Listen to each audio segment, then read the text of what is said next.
Alzheimer, Parkinson, esclerose múltipla, esclerose lateral amiotrófica. Existe cura para doenças neurológicas, para a perda das suas faculdades cognitivas? Ou seja, existe pelo menos um tratamento natural para melhorar dessas doenças e prevenir o envelhecimento, a degeneração do seu cérebro? Existe uma dieta para te tornar mais inteligente e não envelhecer seu cérebro, manter seu cérebro jovem, até mesmo em idade avançada e conseguir funcionar a nível neurológico?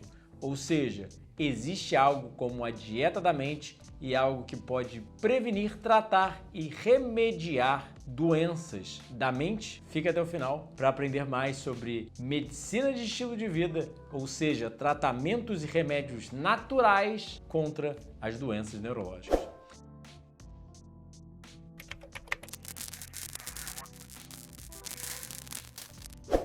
Antes da gente começar a aula de hoje, eu preciso te fazer um pedido. Você gostaria de nos apoiar? Porque nosso podcast não é apoiado por nenhuma empresa. Eu falo de algo que é visto como radical, que na verdade é o correto, mas as pessoas não estão prontas para aceitar que saúde é produzida por vida saudável. Então, eu não acredito em colocar aqui um patrocínio de suplementos, um patrocínio de remédios, um patrocínio de nada que eu não use, e eu não acredito que seja extremamente benéfico ao ser humano. Eu acredito, e sim, se algum fazendeiro de brócolis ou de banana quiser patrocinar o nosso podcast, eu aceitaria e divulgaria ele com o maior prazer. Mas banana e brócolis não dá dinheiro a ninguém. O que dá dinheiro realmente são as coisas que você vê as propagandas por aí. Remédios e suplementos. Tanto é que você liga aqui o canal no YouTube, você vai ver muito mais do mesmo. Então, se você quer apoiar o podcast, o primeiro de tudo, você pode simplesmente de forma gratuita começar comentando aqui embaixo, compartilhando, se inscrevendo no canal e apertando o sininho. Quanto mais interações dessas você fizer, mais ajuda o YouTube a entender que o vídeo é benéfico e ele vai te entregar mais do nosso conteúdo. Além disso, se você quer realmente entender mais sobre o assunto, você pode começar comprando nossos livros na nossa loja virtual. O Dieta do Éder, o Jejum Higienista, e tem mais 8 livros já publicados, 6 cursos online que você pode assistir durante um ano cada curso online, os retiros presenciais sempre janeiro, fevereiro e julho aqui comigo e meu atendimento nutricional presencial e online. Essas são as melhores formas de você apoiar o podcast e nos incentivar a produzir mais conteúdo de qualidade, porque se esse conteúdo de qualidade mudou sua vida, dê um livro de presente para um ente querido ou ajude você mesmo com informação didática e científica para melhorar a sua qualidade de vida e com isso também ajudando o nosso trabalho a prosperar, aumentar e levar essa mensagem ao mundo que saúde é produzida por vida saudável e é de graça. Ou seja, eu não vendo produtos consumíveis que você precisa de mim para o resto da vida. Eu vendo só informação. Uma vez, leu, interiorizou, praticou, você tem um benefício, você não precisa nem mais de mim. Mas sim, se você quer apoiar o podcast, se você quer apoiar o nosso trabalho, não se esquece, tá tudo aqui na descrição, ou acesso ao site, ou do nosso WhatsApp, entrar em contato, adquirir alguns dos serviços, vai ajudar bastante. Agora, vamos para o conteúdo. Prazer, sou o Dr. Eduardo Coraço, nutricionista clínico, que ama trazer para você o que há de mais recente na literatura médica científica. Nada de achismo, nada de ideologia, apenas o que está cientificamente publicado. E devido a ter sofrido de inúmeros problemas de saúde por 22 anos, e um deles, com certeza, era um baixo rendimento cognitivo, um baixo rendimento neurológico desde a minha infância, eu era uma criança que, a nível esportivo, a nível de coordenação motora, era 0 à esquerda. E a nível escolar, a nível acadêmico também, era 0 à esquerda. Ou seja, eu ia muito mal em ambos e eu achava que o problema era meu, ao invés de compreender que saúde é produzida por vida saudável. Então, se eu quero ser mais inteligente, eu preciso cuidar do meu cérebro. Se eu quero ser mais funcional a nível neurológico, solucionar problemas, ser mais criativo, ser mais capaz de viver, porque é literalmente isso que o nosso cérebro nos permite, né? Os órgãos conseguem funcionar, mas o cérebro que consegue enxergar toda a teia, a trama, o drama da vida e consegue solucionar os problemas que nos apresentam diariamente. Então, o cérebro é literalmente, poderíamos alegar que seja o cérebro o órgão mais importante da nossa vida, né, que nos permite enxergar, nos permite sentir, nos permite funcionar, trabalhar e, obviamente, é o órgão que consome mais calorias, mais energia no nosso organismo, porque realmente o cérebro do mamífero já é mais evoluído do que outras espécies, mas o cérebro do ser humano é o cérebro mais evoluído no planeta Terra, mais complexo, mais distinto e, obviamente, requer uma atenção maior dos nossos cuidados, porque muitas dessas doenças modernas já são bem claras a nível científico, ou praticamente todas elas, que são correlacionadas ao estilo de vida moderno, ou seja, a gente vive como um cidadão do futuro e nós sofremos doenças de cidadãos do futuro. Isto é, temos civilizações primitivas, civilizações que ainda vivem uma vida primitiva, uma vida muito simples, minimalista, uma vida que nós viveríamos na natureza e que disso não tem nada de primitivo, na verdade tem de evoluído, ou seja, entender que somos organismos vivos e compartilhamos a nossa vida, a nossa própria existência, saiu da natureza. Por milhões de anos vivemos nela e as necessidades biológicas que moldaram o nosso DNA continuam exatamente nela. O ar puro que ela fornece, e ainda mais pelas plantas que vêm com gases chamados fitoncides, que têm inúmeras influências na nossa saúde. A dieta que nós levávamos no Éden, no início da vida humana no planeta Terra, composta primariamente de frutas e vegetais e seus fitoquímicos que auxiliam neurogênese e neuroproteção através da produção de Brain Derived Neurotrophic Factor, fator neurológico derivado do cérebro. Além disso, da atividade física, que literalmente estimula a formação de novos neurônios, a proteção do nosso cérebro, estimula a criação de novas sinapses, assim como bons níveis de vitamina D também são importantes para o funcionamento neurológico. Uma dieta rica em fibras e uma boa eubiose, um bom equilíbrio das bactérias intestinais que auxiliam a barreira hematoencefálica, hemato de sangue, encefálica do cérebro, do seu encéfalo. Então, nós não podemos negar, negligenciar que o nosso cérebro precisa de necessidades biológicas que nós obtínhamos da natureza. Por exemplo, nós estávamos em constante contato com o chão na natureza. E isso auxilia a redução de inflamação a nível científico. E que inflamação é um dos fatores que causa essas doenças neurológicas. Assim como a dieta moderna, que é extremamente privada, é deficiente nos micronutrientes que são importantes para o nosso cérebro e é extremamente deficiente em fibra e outros fatores que auxiliam em gerar inflamação, que é extremamente prejudicial para o nosso cérebro. Assim como nós não precisamos mais praticar atividade física, as miocinas, ou seja, as substâncias que são produzidas pelo músculo, um órgão endócrino, né, o músculo é um órgão capaz de secretar hormônios que vão influenciar o nosso cérebro beneficamente. Então, o que a gente tem que entender é que essas doenças modernas, inclusive as doenças neurológicas, Alzheimer, Parkinson, esclerose múltipla, as demências, como são chamados, né, que é o grupo dessas doenças, são extremamente correlacionadas ao sedentarismo, à dieta pobre moderna, à privação de sono, à falta de sol, entre outros fatores que a gente vai conversar hoje, assim como o jejum auxilia o cérebro. Então tem muita coisa a se conversar, sugiro que você fique aí até o final para entender e reconhecer a nível científico que saúde é produzida por vida saudável e nada além de saúde pode proteger, prevenir e auxiliar você a tratar o seu cérebro. Sim, existem tratamentos, etc., mas de acordo com a medicina moderna, de acordo com os artigos médicos científicos, o tratamento primário de todas as doenças modernas deveria ser medicina de estilo de vida. A gente deveria estar vivendo um pouco mais de como nossos ancestrais viveram na natureza e isso não é pecado nenhum falar. Ninguém teve uma contraindicação contra comer mais frutos vegetais, dormir mais cedo, pegar mais sol e praticar mais atividade física. Me conta a pessoa que sofreu de Alzheimer, mal de Parkinson, esclerose múltipla por comer muito brócolis, alface, tomate, bananas.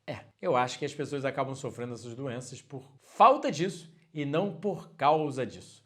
Então, vamos enfatizar, enaltecer e solidificar a nossa fé, a nossa crença que saúde é produzida por vida saudável e, óbvio, vida saudável inclui uma dieta rica em plantas, rica em alimentos coloridos, rica em comida de verdade como vem da natureza. Então, eu sei, se você chegou agora no canal e não está entendendo o que eu estou falando, prazer. Sou um nutricionista clínico com 10 livros já publicados. Já há quase 18 anos eu reverti vários tipos de doenças crônicas e vivo um estilo de vida que a gente chama de a ciência da saúde, uma medicina de estilo de vida criada nos Estados Unidos por médicos americanos que acreditavam que saúde se produz lá fora, lá dentro da natureza, porque meu consultório fica virado para o meu jardim com mais de 350 árvores frutíferas. Então sim, colocando o pé na natureza, subindo em árvore, chupando manga, dormindo cedo, pegando sol, é assim que saúde se produz. Então foi isso que mudou minha vida e eu dediquei minha vida nos últimos quase 20 anos a educar a população brasileira que saúde se produz por vida saudável. Então, sou um palestrante internacional com passagem pelo TED Talks, estamos seguindo para 1 milhão de seguidores, já temos 1 milhão de seguidores juntando YouTube, Instagram, TikTok, Kawaii, etc. Já são quase 18 anos estudando medicina e nutrição e já em torno de uns 16 anos, 15 anos ali, ensinando saúde por vida saudável e não só nutrição em si. Então, o que nós precisamos entender? O sistema nervoso é dividido em sistema nervoso central e sistema nervoso periférico. Ou seja, o sistema nervoso central é constituído pelo encéfalo e pela medula espinhal. O sistema nervoso periférico é formado pelos gânglios e nervos. Como você pode ver aqui na imagem, a diferença entre os dois. É nessa parte que mensagens são identificadas e as respostas são geradas. Já no sistema nervoso periférico, são os responsáveis por levar a informação dos órgãos para o sistema nervoso central. Ou seja, o sistema nervoso periférico leva para o cérebro codifica, processa a informação e, obviamente, pode mandar de volta e você entende o que está acontecendo. Então, o encéfalo humano seria a substância cinzenta e a substância branca, erroneamente chamado de cérebro, é a parte do sistema nervoso central alojada no crânio, né? Ou seja, no osso da cabeça, digamos assim. Provavelmente, se você não teve anatomia na faculdade, talvez fique um pouco difícil e por isso a simplificação. Essa parte é formada por bilhões de neurônios, ou seja, o seu encéfalo, e pode ser dividida em cérebro, tálamo, hipotálamo, mesencéfalo, cerebelo, ponte e bulbo, ou seja, as diferentes regiões do cérebro. Já a medula espinhal, que se aloja no interior da coluna, é um cordão cilíndrico que possui como função transmitir mensagens vindas do encéfalo para outras partes do corpo e levar os estímulos recebidos até o encéfalo. Ou seja, você sente alguma coisa na mão, vai até a sua medula espinhal e sobe para o cérebro. E já o sistema nervoso periférico é dividido em duas partes, o voluntário e o autônomo. Ou seja, o voluntário é responsável por inervar músculos estriados esqueléticos que não possuem ação involuntária, ou seja, a mão é voluntária, ou seja, essa contração muscular da mão é voluntária. Já, por exemplo, o seu coração é involuntário, você não está controlando os seus batimentos cardíacos, correto? E aí, dentro do sistema nervoso periférico autônomo, ainda ele é dividido em simpático e parasimpático, ou seja, o simpático é o estímulo do metabolismo e o parasimpático é, por exemplo, a redução do metabolismo. Um bom exemplo seriam os batimentos cardíacos que são acelerados pelo sistema simpático e são desacelerados pelo parasimpático. São ações antagônicas, né? E aí você pode ver um pouquinho do cérebro e da medula espinhal, né? Então, vamos entender mais o que são doenças neurológicas. As doenças neurodegenerativas, ou seja, que vão degenerando o cérebro, é como o câncer, por exemplo. Não acontece da noite para o dia. É uma evolução que vai cada dia ficando pior. A pessoa começa com um leve esquecimento, daqui a pouco ela está com Alzheimer. Ela começa com um leve tremor, daqui a pouco ela está com Parkinson. Ela vai perdendo a capacidade cognitiva e motora. É um grupo de doenças heterogênicas que afetam a vida de milhões de pessoas através do mundo e ocorrem devido a uma progressiva perda de neurônios no sistema nervoso central ou no sistema nervoso periférico. O colapso dessa estrutura e dessa função das redes neurais e a perda de neurônios levam a uma incapacidade de eficientemente desses neurônios se renovarem e resultando numa quebra da comunicação desses circuitos neurológicos, culminando em prejuízos na memória, cognição, comportamento, sensoriais ou motores, ou seja, você pode esquecer quem é seu filho ou você pode não conseguir mover direito a sua mão ou sua perna. Então, envolve inflamação, morte das células neurais, agregação proteica patológica, defeitos nas sinapses e nas redes de sinapses e neurônios, prejuízos na proteostase, ou seja, o organismo produz proteínas constantemente. Uma enzima é proteína, seu músculo é proteína, e existe um equilíbrio dessa produção de proteína, que a gente chama de proteostase, né, de homeostase, ou seja, o equilíbrio da vida. O corpo está sempre tentando manter a homeostase, um equilíbrio fisiológico de todo o nosso organismo. Mas também existe a proteostase, ou seja, um equilíbrio na produção de proteínas. Então, existe também a abnormalidade do citoesqueleto, alteração na homeostase de energia, ou seja, prejuízos na mitocôndria e defeitos no DNA e no RNA. Essas são as bases, os hallmarks, como a gente chama do inglês, das doenças neurodegenerativas. Os principais pilares do que acontece numa doença neurodegenerativa. Então, quais são os tipos de doenças neurodegenerativas mais comuns, mais faladas? Então, a gente chama de demências, né? Que variam de acordo com o tecido do sistema nervoso central afetado, ou seja, em cada tipo de doença tem uma área do cérebro, geralmente, que é afetada. Por exemplo, a gente tem a doença de Alzheimer, a doença de Huntington, a doença de Parkinson, a esclerose lateral amiotrófica, a doença do neurônio motor, a neuropatia óptica, como por exemplo o glaucoma, né? Ou seja, uma doença no nervo óptico, no nervo da visão, que aí a pessoa pode perder a visão. Então, atualmente, mais de 47 milhões, em 2050 serão 131 milhões de pessoas sofrendo dessas doenças. Então, quais são as causas? Doenças metabólicas, deficiências nutricionais, doenças neurodegenerativas, lesões vasculares, ou seja, é multifatorial o que pode causar. Então, sim, uma doença metabólica, como a síndrome metabólica, uma diabetes, etc., pode auxiliar a induzir uma doença no cérebro. Os sintomas são: afeta 2 ou mais domínios cognitivos, piora progressiva, impossibilita a realização de tarefas cotidianas. Então, como que é feito o diagnóstico? Avaliação clínica, física e neurológica, testes cognitivos, exames de sangue e de imagem, exames genéticos. Então, quais são os sintomas usuais das doenças neurodegenerativas? Alterações na personalidade, no humor, alterações na fala e na linguagem, alterações cognitivas, alterações nos sentidos, ou seja, olfato, audição, paladar, sentido de toque, até mesmo o cheiro pode estar alterado, o funcionamento dos órgãos ou dos sistemas do corpo, prejuízo da memória, prejuízos motores, né, ao usar seus músculos, e pode até causar convulsão. Então, vamos lá. Analisando o Global Burden of Disease, que eu já mostrei para vocês em outros vídeos aqui, ou seja, é o maior estudo epidemiológico conduzido de causas de morte no mundo, né, causas de doenças e morte, financiado pela Fundação Bill e Melinda Gates, mostrou que existe um aumento da prevalência de doenças neurodegenerativas. Ou seja, mais de 3 milhões de pessoas no mundo vivem com uma doença neurológica.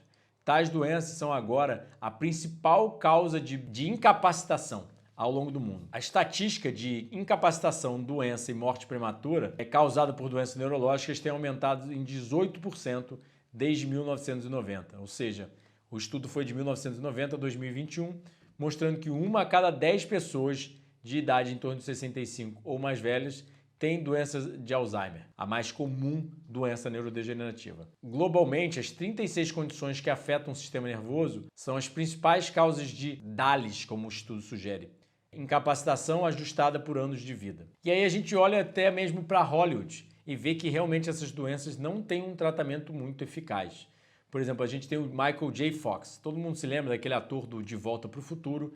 Ele já enfrenta o Parkinson há mais de 30 anos e ele está com 60 anos. Essa é uma foto dele, da mulher dele. Aí o Bruce Willis, um outro ator famoso de Hollywood, eu gostava dos dois atores, e ele já com 67 anos, há alguns anos atrás ele foi alegado estar com afasia e agora está com demência frontotemporal. Ou seja, a afasia afeta a capacidade de produzir e compreender linguagem, falar, escrever ou ler. Já a demência frontotemporal é vista como uma doença incurável que causa degeneração dos lobos frontal e temporal, levando a uma inevitável redução da capacidade cognitiva. compartilha alguns sintomas com a doença de Alzheimer e tende a afetar pessoas mais jovens que 60 anos. Isso é, pessoas muito famosas que têm o melhor do tratamento da medicina moderna, medicamentosa, cirúrgica, etc., e realmente acabam sofrendo dessas doenças sem uma cura. Então, por que a solução usual não é ideal? Aí vamos lá, olha esse artigo que interessante. Associação entre polifarmácia e morte. Uma revisão sistemática e uma meta-análise, ou seja, é um estudo bem confiável, mostrando uma análise de inúmeros outros estudos, mostram que a polifarmácia é ligada com uma grande quantidade de efeitos adversos e taxas escalantes de polifarmácia no presente momento são um grande problema à saúde pública. Ou seja, essa meta-análise mostra que polifarmácia, o que é polifarmácia, Eduardo? É o uso de 4 ou mais remédios, que é uma coisa cada vez mais constante na população e isso é associado com um aumento na incidência de morte. Ou seja, quem usa mais remédios morre mais cedo, de acordo com a literatura. E isso está cada vez mais frequente. Aí, olha que interessante, um artigo publicado chamado O Impacto dos 6 Pilares da Medicina de Estilo de Vida na Saúde do Cérebro. Sim, a medicina preventiva de estilo de vida é possível em doenças neurológicas? Olha o que o artigo sugere. Alta aderência à dieta MIND, a dieta da mente, reduz risco em 53% de Alzheimer.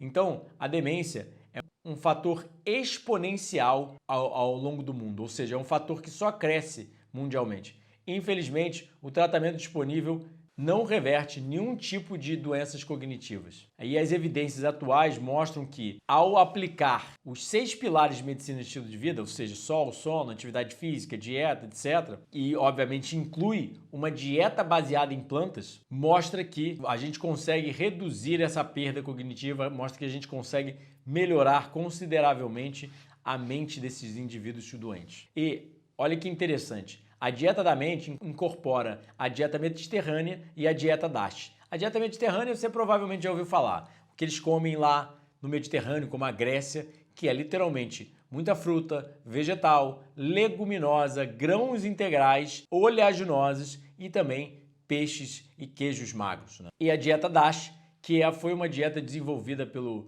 Frank Sachs, um famoso cientista e médico americano, que pegou o que ele sabia que uma dieta vegetariana reduz drasticamente a pressão arterial e colocou um pouquinho de carne e chamou de dieta DASH. Ou seja, a abordagem dietética para redução, para parar a hipertensão, que é o nome da dieta. Ou seja, a dieta mais favorável a nível científico para reduzir a pressão arterial, para reduzir uma das principais comorbidades que induz a outras doenças que acabam matando muita gente nesse planeta, é quase uma dieta vegetariana. Ele falou, só não deixei vegetariana a dieta para aumentar a palatabilidade dela, né? Ele já alegou isso para a mídia. Então a dieta da mente foca o consumo em alimentos das plantas com ênfase em bagas, ou seja, frutinhas como amora, mirtilo, morango, framboesa e vegetais verdes folhosos, enquanto restringe carnes,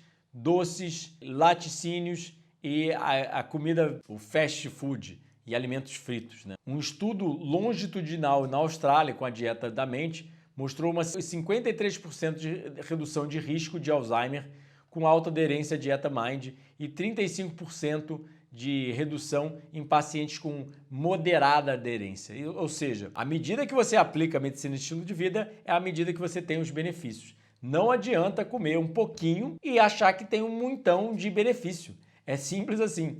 Quanto mais você leva uma dieta saudável à risca, porque muita gente fala hoje em dia e me criticam por fazer terrorismo nutricional, mas você olha os artigos e mostram que se a pessoa come muito desses alimentos mais naturais, ela tem 53% da redução de Alzheimer. Se ela come moderado, tem 35%. E se ela comer só alimentos naturais, qual que seria a redução? E se ela comer só alimentos naturais, se ela dormisse mais cedo, pegasse mais sol, praticasse mais atividade física, evitasse estresse, vivesse na natureza, qual será que seriam os resultados? Você vai esperar sua vida e apostar sua vida até sair um artigo, aí você muda, até sair comprovação científica? É isso que as pessoas estão fazendo, né? Eu não espero o óbvio se tornar a base da literatura, né? Então, olha que interessante. Prevenção de doenças neurológicas ou até mesmo neuroregeneração é possível? Sim. O termo científico utilizado na atualidade é neuroregeneração. Muita gente fala de cura, mas aqui, para nós higienistas, não existe cura, existe regeneração. Sim, o organismo se corta, ele vai lá e fecha a cicatriz e regenera. O organismo toma um dano neurológico, álcool, por exemplo, que a gente sabe que é neurotóxico, ou seja, bebidas alcoólicas causam perdas de neurônios, então o organismo consegue se regenerar ou não, de acordo com a forma que você vive, né? Então, olha o que eles alegam.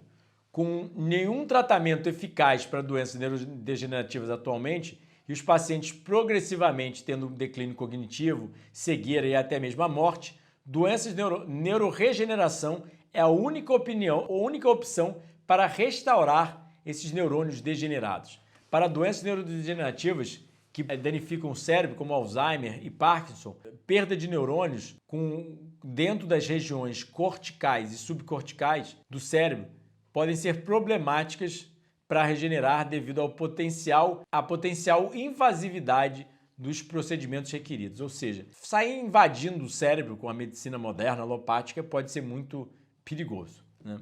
Então, uma questão frequente nas doenças neurodegenerativas é como o sistema nervoso periférico pode regenerar após um dano e o sistema nervoso central tem uma capacidade muito limitada de autorrenovação e reparo. A habilidade única do sistema nervoso periférico de regenerar após um dano é dada às células de Schwann, que são encontradas no sistema nervoso periférico e tem a capacidade de induzir reparo neuronal e de axônios após dano através de diferenciação e reprogramação. Ou seja, o que eles estão falando é, o nosso sistema nervoso, por exemplo, da mão é mais fácil de regenerar que o sistema nervoso do cérebro ou da medula espinhal. Entretanto, se você quiser assistir os outros podcasts, eu sugiro fortemente. A gente tem uma playlist aqui chamada de SaúdeCast, onde eu mostro que jejum literalmente é a forma máxima, de acordo com a ciência, de regeneração. E, obviamente, a gente olha para animais da natureza como uma salamandra. A gente sabe que eles são prendidos axolotes em laboratórios e eles ficam cortando partes desse axolot, que é um tipo de salamandra, que ela se mantém sempre jovem e ela tem uma capacidade regenerativa muito alta. É tipo um Wolverine da vida real. E aí você corta um braço da salamandra, ela jejua e cresce um novo. Você corta o rabo da salamandra, ela jejua e cresce um novo. Sim, são répteis, são organismos menos complexos na cadeia evolutiva e, obviamente, mamíferos já não têm uma capacidade regenerativa tão grande quanto répteis. Mas, ainda assim, nós temos pesquisa do Walter Longo, o maior cientista de jejum do mundo, mostrando que uma dieta que imita jejum liga a regeneração múltipla dos sistemas, ou seja, seu cérebro começa a regenerar, seu coração, seu fígado, todos os órgãos começam, todos os sistemas do seu organismo começam uma regeneração. E até mesmo ele mostrou agora ligar um gene que só é ligado na infância, quando você está na barriga da sua mãe, que regenera as células beta-pancreáticas. Ou seja, jejum pode ser realmente uma forma de regeneração. No final dessa aula, fica aí até o final, para você aprender como o jejum pode regenerar doenças neurológicas, mas ainda assim, a regeneração, esse processo de reparo, depende de quão bem você vive. Porque a gente está num constante equilíbrio entre o desgaste e o reparo, o desgaste e o reparo. Se você viver de uma forma muito saudável, o desgaste é muito suave ao longo do dia e o reparo é bem eficaz para manter um desgaste muito leve para você conseguir viver 120 anos. Mas se você vive o estilo de vida moderno, o desgaste está lá em cima e o reparo está lá embaixo, como eu já mostrei aqui na palestra sobre câncer, onde, por exemplo, ver luz noturnamente aumenta o dano ao DNA e reduz o reparo do DNA. Ou seja, cronobiologia é um fator muito importante para induzir o reparo. Como, por exemplo, em outras palestras, eu já mostrei aqui, vou tentar até botar nessa, que a eubiose induz reparo de outras áreas distantes do que o intestino. Ou seja, vamos lá. Se você tem um equilíbrio nas bactérias intestinais, essas bactérias mandam mensagens do sistema imune para reparar um local distante. Ou seja, se minhas bactérias intestinais elas estão saudáveis, se eu como bastante fibra, durmo, pratico atividade física, etc., elas auxiliam a reparar, não sei, minha mão, por exemplo, que sofreu um corte. É impressionante os artigos e como eles mostram, mas a saúde é produzida por vida saudável. Então, sim, o seu organismo é capaz de se regenerar e reparar, mas, obviamente, ele não é uma salamandra para se regenerar um membro inteiro, mas ainda assim a capacidade dele talvez seja subestimada e a gente ainda precisa aprender muita coisa sobre como saúde natural, real, né? Porque as pessoas não são realmente saudáveis, elas acham que são, poderia realmente induzir um reparo muito maior do que elas imaginam. O corpo delas é muito mais capaz do que elas imaginam, mas elas não só subestimam sua capacidade de regeneração, como induzem uma redução nesse processo de reparo pelo álcool que elas bebem, pelo sono que elas se privam, pelo sedentarismo que elas praticam, pela falta de natureza, pela falta de sol, pela falta de fitonutrientes, ou seja, dieta adequada, falta de vitamina D e por aí vai, né? Então vamos lá, continuando esse artigo, olha que interessante. Quais são as causas da neurodegeneração, ou seja, da degeneração dos neurônios? A patologia é ocasionada por genética, porque muita gente acha que doença é genética, né? Então Alzheimer, etc, é tudo genética. Mas fatores ambientais contribuem a todas as áreas mecanísticas da degeneração. Ou seja, o que é fator ambiental? Sedentarismo, poluição, toxinas ambientais, dieta, né? Ou seja, o que eles estão falando é medicina de estilo de vida, né? Contribuem a todos os fatores que levam à degeneração do cérebro. Então vamos lá. Primeiro, fatores ambientais. Idade, dieta, exercício, levam a estresse metabólico, disfunção mitocondrial, aumento de espécies reativas do oxigênio.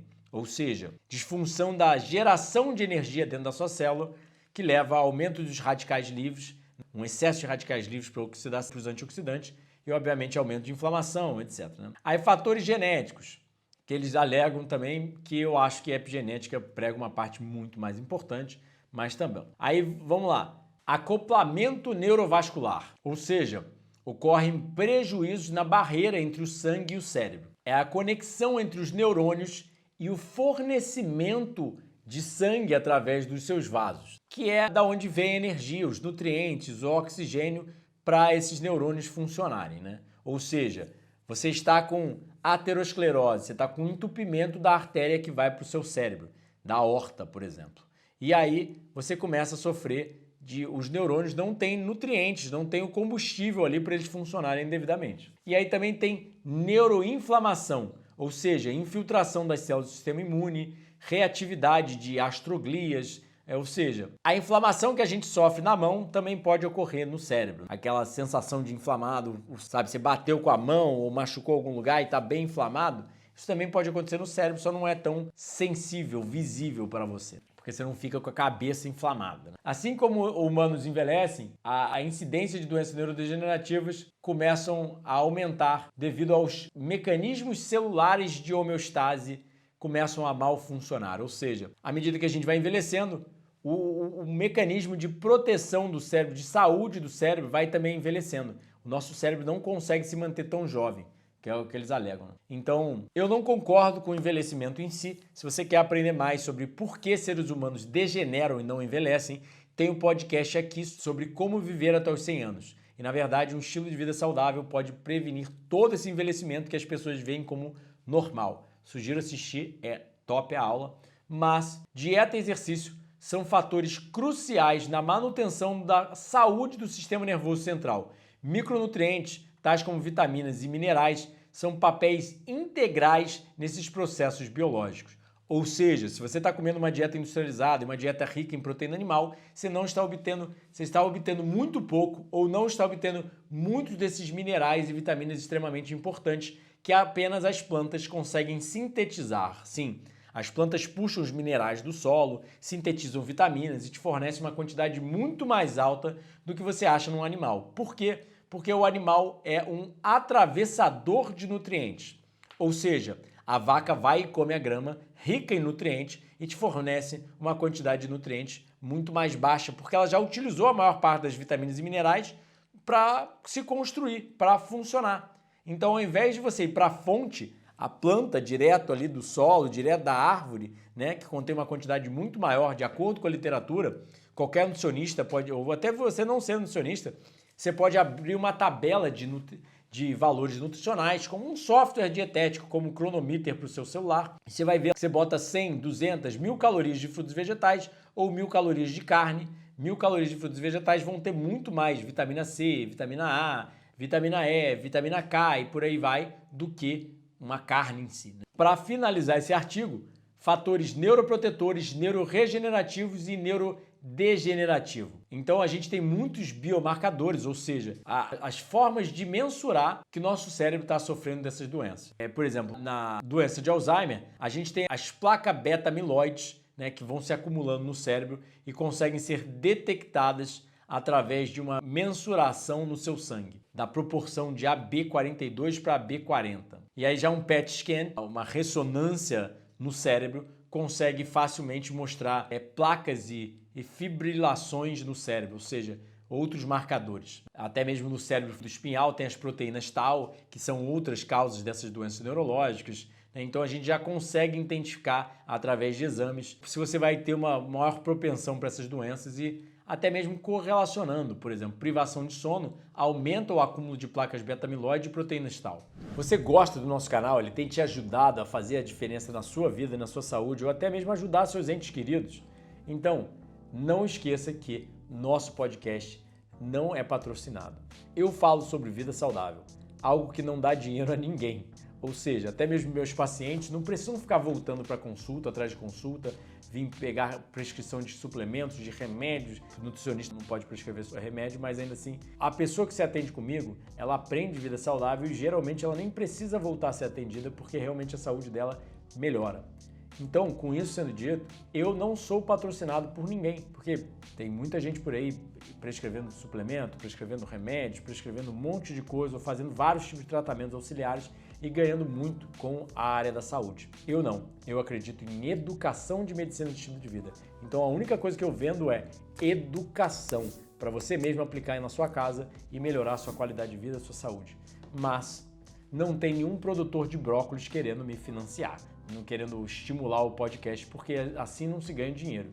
Então, geralmente, quem patrocina um podcast de saúde são empresas de remédios, empresas de suplementos e coisas do gênero. Então aqui a gente não tem patrocínio. Se você quer ajudar o meu trabalho, quer ajudar a saúde por vida saudável a ser disseminada para as massas, você pode simplesmente comprar um livro ou comprar alguns livros, dar esses livros de presente para entes queridos. Você pode assistir nossos cursos online ou dar o nosso curso online para alguém, por exemplo, tem um curso de doces à vontade. Você pega uma pessoa na sua família que é diabética e dá esse curso para ela. Quem sabe ela começa a aplicar uns docinhos feitos de tâmaras e castanhas, que a gente sabe que tem atividade antidiabetogênica, ou seja, um doce que o diabético pode comer. Você pode vir a um retiro, você pode contratar uma consulta que não só vai ajudar a sua saúde como dos seus entes queridos, mas também vai ajudar o nosso trabalho a ser mais disseminado, a gente investir mais em mecanismos de divulgação do nosso trabalho e poder gravar mais para você. Então, quer apoiar nosso podcast? Já começa comentando, compartilhando, sentando o dedo nesse like, enviando para todo mundo, isso tudo já vai ajudar. O segundo você pode se inscrever como membro aqui no canal. Isso também vai ajudar. Você pode fazer doações voluntárias a cada vídeo. Você pode literalmente contratar os serviços como os cursos, livros, retiros e o atendimento nutricional. E você pode fazer muito boca a boca falando o quanto sua vida mudou e melhorou depois que você aprendeu que saúde é produzida por vida saudável e que a gente não deve ter medo de fruta e vegetal, o alimento da raça humana. Então, quais são os fatores ambientais que podem influenciar? Ou seja, muita gente não sabe, mas os petroquímicos e os metais pesados são neurotóxicos. Ou seja, meu mouse é feito de petroquímico. Meu celular tem metal pesado e petroquímico. Ou seja, a indústria metalúrgica extrai metais pesados, metais da natureza, e transforma eles em commodities. E isso acaba parando no meio ambiente, acaba nos contaminando, porque os metais pesados estão hoje em dia na comida, estão no desodorante que a gente usa, estão nos cosméticos que as mulheres usam e por aí vai. Assim como os petroquímicos, que também estão no desodorante, também estão nas maquiagens. Hoje em dia, o silicone, o ácido hialurônico, todas essas substâncias acabam advindo da indústria do petróleo ou da indústria metalúrgica. Não importa, a gente está introduzindo muitas substâncias sintéticas que a gente realmente não sabe o que causa no nosso organismo.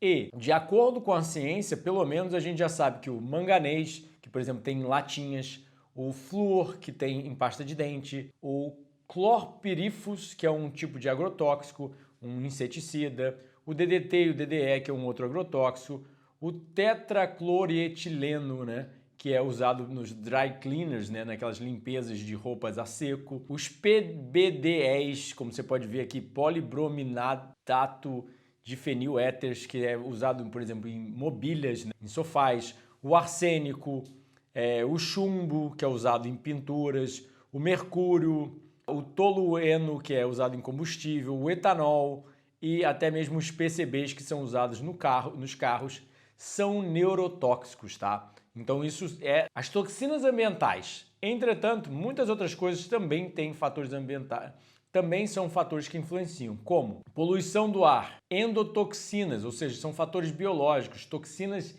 internas do nosso organismo, porque muita coisa libera toxina interna do nosso organismo. Por exemplo, até mesmo carnes são famosos como por exemplo os lipopolissacarídeos, os LPS, que pessoas que levam uma dieta rica em gordura saturada, ou seja, carne, acabam tendo um aumento desses LPS, acabam tendo um aumento pós-prandial sérico nesses LPS, ou seja, existe uma endotoxina, uma toxina interna, que é aumentada no seu sangue após a refeição de gordura saturada. Ou seja, carne pode causar uma endotoxemia, por exemplo, uma dieta rica em gordura saturada. Outros fatores dietéticos como cafeína, tabagismo, bebidas alcoólicas. Então, olha que interessante. O primeiro artigo que a gente vai começar realmente a abrir sobre fatores biológicos existe uma forte associação da aterosclerose com Alzheimer. Muita gente não sabe, por exemplo, as pessoas acham gordura saturada e colesterol, isso vai causar uma doença cardiovascular. Não. Vai causar também a aterosclerose em direção ao cérebro. Sim, ou seja, o vaso do coração pode entupir e causar um ataque cardíaco, mas as artérias e os vasos que vão nutrir o cérebro também podem entupir e causar Alzheimer. Então, pessoas com artérias mais entupidas de colesterol mostram maior incidência de Alzheimer. Hipercolesterolemia, ou seja, o excesso de colesterol no sangue, é um fator de risco unânime na patogênese da doença de Alzheimer. Fator que ocorre na grande maioria dos casos, ou seja, colesterol acima do ideal, que é visto comumente como 200, e eu já teria questionamentos pelos dados do William Castelli no Framingham Study, ou seja, o maior estudo de cardiologia do mundo já mostrou que 200 já é alto demais. Mas realmente, para ficar abaixo de 150, que é o que eu vejo como ideal, e a ciência mostra que é o ideal, realmente a dieta precisa ser baseada em plantas primariamente com outros fatores de estilo de vida. Então, outro dado muito interessante da Academia Americana de Neurologia, existe uma associação da doença de Alzheimer com dislipidemia e resistência insulínica. Dislipidemia é o desequilíbrio dos lipídios no sangue, ou seja, porque hipercolesterolemia é o excesso de colesterol, mas dislipidemia pode também envolver triglicerídeos, que é um outro tipo de gordura. Então, a gente sabe que a dieta moderna, rica em carne e refinados, acaba causando dislipidemia, mas a resistência insulínica, ou seja, o problema do diabético, também pode ser um fator de Alzheimer. Então, a gente sabe que esse estilo de vida moderno causa resistência insulínica e causa dislipidemia. Então, eles performaram 147 autópsias de 1998 a 2003 em Hisawama Town, no Japão. Os perfis lipídicos podem contribuir diretamente ou indiretamente para as placas no cérebro. Os emaranhados neurofibrilares e as placas neuríticas são as clássicas bases, pilares da doença de Alzheimer. Ou seja, quem tem dislipidemia e resistência insulínica tem mais desses biomarcadores do Alzheimer. Então, o que a gente tem que entender que é muito interessante? As coisas andam lado a lado. Você não tem uma doença cardiovascular, um câncer, uma diabetes, sem ter uma doença neurológica. O organismo falha por um todo.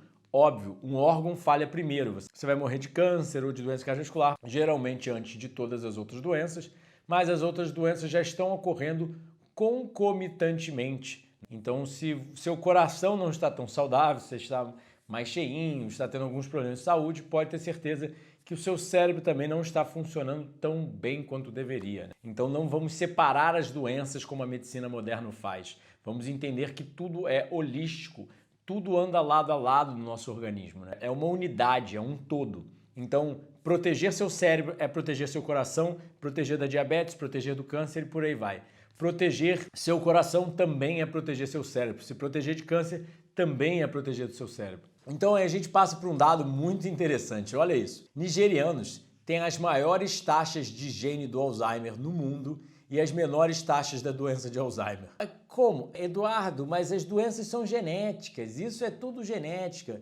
Doença cardiovascular, diabetes, câncer, isso está nos genes da minha família, isso não tem nada a ver com o meu estilo de vida. Eu posso comer, beber e fazer o que for que isso não vai ter diferença nenhuma. Bom, não sei se você já entendeu sobre um pouco mais sobre epigenética, tem vídeo aqui no canal sobre epigenética e vários outros vídeos eu comentando também. Que a epigenética é literalmente o livre-arbítrio da genética, ou seja, eu posso ter um gene que me torna mais propenso a diabetes, mas esse gene só vai ser ligado se eu viver de uma forma não saudável. Então sim, genes são ligados e desligados como se fosse um interruptor na sua casa. E uma vida saudável desliga genes, por exemplo, oncogênicos e liga genes anti-oncogênicos. Ou seja, o Ornish, por exemplo, um dos maiores cardiologistas do mundo, dos mais famosos, provou com uma publicação num jornal médico científico de alto fator de impacto, ou seja, no New York Times da ciência, que simplesmente por adotar uma dieta baseada em plantas em 3 meses, ele conseguia desligar 450 genes que promoviam o câncer e ligar 50 genes que preveniam do câncer. Então, assim, epigenética é o tópico quente na atualidade, porque genes carregam a arma, o estilo de vida puxa o gatilho. Então você pode ter o gene ali, mas ele pode estar para sempre desligado, porque você não está vivendo de forma incoerente à sua biologia. Então vamos lá. Negros nigerianos têm o maior número de frequência de ApoE4 alelo na população mundial. Ou seja, esse ApoE4, o alelo ApoE4, é o gene do Alzheimer, né, como é visto. Mas ao ajustá-los para o colesterol, ou seja, ao analisar que o colesterol deles é muito baixo, um dos mais baixos colesterol, a relação colesterol-ApoE do mundo, né? Aí olha o que os cientistas alegam. Essa probabilidade é devido à dieta baixa em gordura animal e alta em gordura saturada. Olha que interessante, mesmo eles comendo uma grande quantidade de óleo de palma, ou seja, que é gordura saturada, e realmente óleo não é a coisa mais saudável do mundo, mas só por essa gordura saturada vir de uma fonte vegetal e não animal, ou seja, o coco. Eu estava comendo coco antes da entrevista, né? O coco seco, que eu adoro coco seco. Mas mesmo assim meu colesterol ainda assim fica muito baixo, porque é uma gordura saturada que vem com muitos micronutrientes, muita fibra, vitaminas, minerais. Então, aí os cientistas alegam: os efeitos desse gene do Alzheimer são os mesmos em toda a população, mas a magnitude do efeito é modulado pela dieta. Ou seja, isso é chamado do paradoxo nigeriano. Como que eles podem ter muito do gene do Alzheimer e pouco Alzheimer, né? Aí a gente vai para outros dados, olha que interessante. Exposição a toxinas ambientais e bioacumulação. Se você ainda não sabe o que é bioacumulação, tem os vídeos de agrotóxico aqui no canal, vou tentar botar na descrição e no site e nos cards, mas você também pode digitar Dr. Coraça Agrotóxicos e entender um pouco mais sobre bioacumulação e biomagnificação na cadeia trófica, ou seja, quando a vaca come uma soja espreada com agrotóxico, ela bioacumula os agrotóxicos no tecido dela. Quando a gente come a vaca cheia de agrotóxico e durante anos a gente vai comendo várias vacas, a gente faz biomagnificação na cadeia trófica, né? Então, quanto mais você sendo exposto a toxinas ambientais, né, ou seja, os petroquímicos, os metais pesados, mais você vai bioacumulando essas toxinas no seu organismo. Ou seja, se você usa muita maquiagem, muito shampoo, muito desodorante, muito tudo isso, você cada dia mais vai tendo uma exposição e uma contaminação e, obviamente, seu corpo vai tendo que lidar com isso.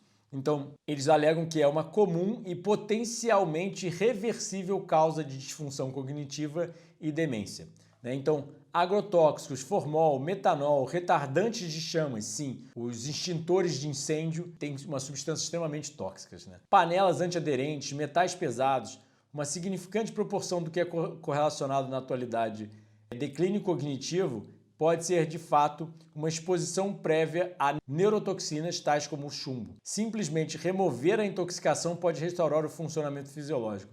Eles mostram vários casos durante a pesquisa que, na verdade, achava-se que tinha uma doença neurológica, etc. E só de a pessoa parar de se intoxicar diariamente com aquela substância, a doença neurológica foi revertida. Aí, ó, eles estão falando, evidências do CDC, ou seja, o Centro de Controle de Doenças dos Estados Unidos, revela que muitas pessoas têm uma quantidade ampla de toxinas, como os metais pesados, retardantes de chamas e pesticidas dentro dos seus corpos. Muitas dessas toxinas têm efeitos neurodegenerativos e também impactam o desenvolvimento neurológico, como um resultado de mecanismos patofisiológicos, incluindo toxicidade da mitocôndria neuronal, ou seja, das mitocôndrias que estão no seu cérebro, e disrupção da regulação de neurotransmissores, ou seja, prejuízo na serotonina, na dopamina, ou seja, os neurotransmissores são os mensageiros químicos dentro do seu cérebro, como acetilcolina, adrenalina, noradrenalina, endorfina, serotonina, dopamina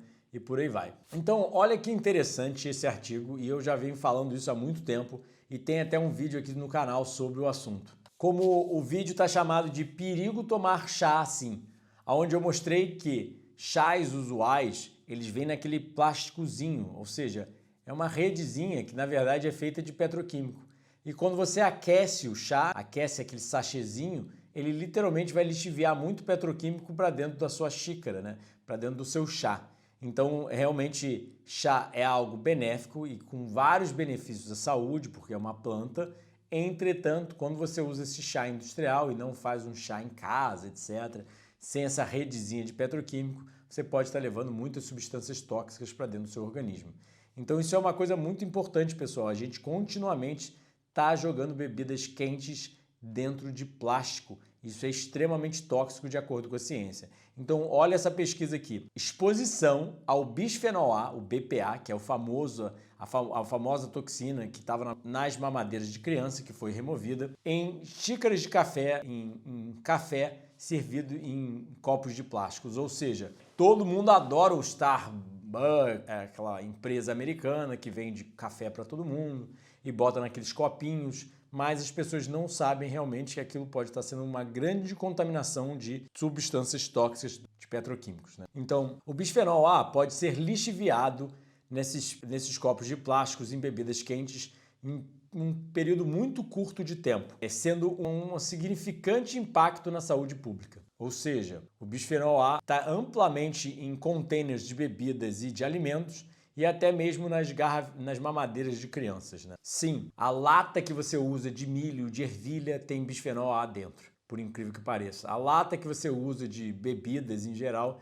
tem bisfenol A dentro. Então, tradicionalmente, na cultura árabe, o café é servido em plástico ao invés de copos de vidro. Assim, sendo liberado nos contêineres de alimentos, sendo inalado, sim, o bisfenol A pode ser inalado, e até mesmo ficar na poeira da casa. E assim também como exposição dérmica, ou seja, exposição à pele pode também levar isso para o seu sangue. E aí outro estudo mostrando o efeito do bisfenol A no sistema neurológico. O bisfenol A aumenta o desenvolvimento de doenças neurológicas, incluindo neurovasculares, ou seja, até mesmo infarto.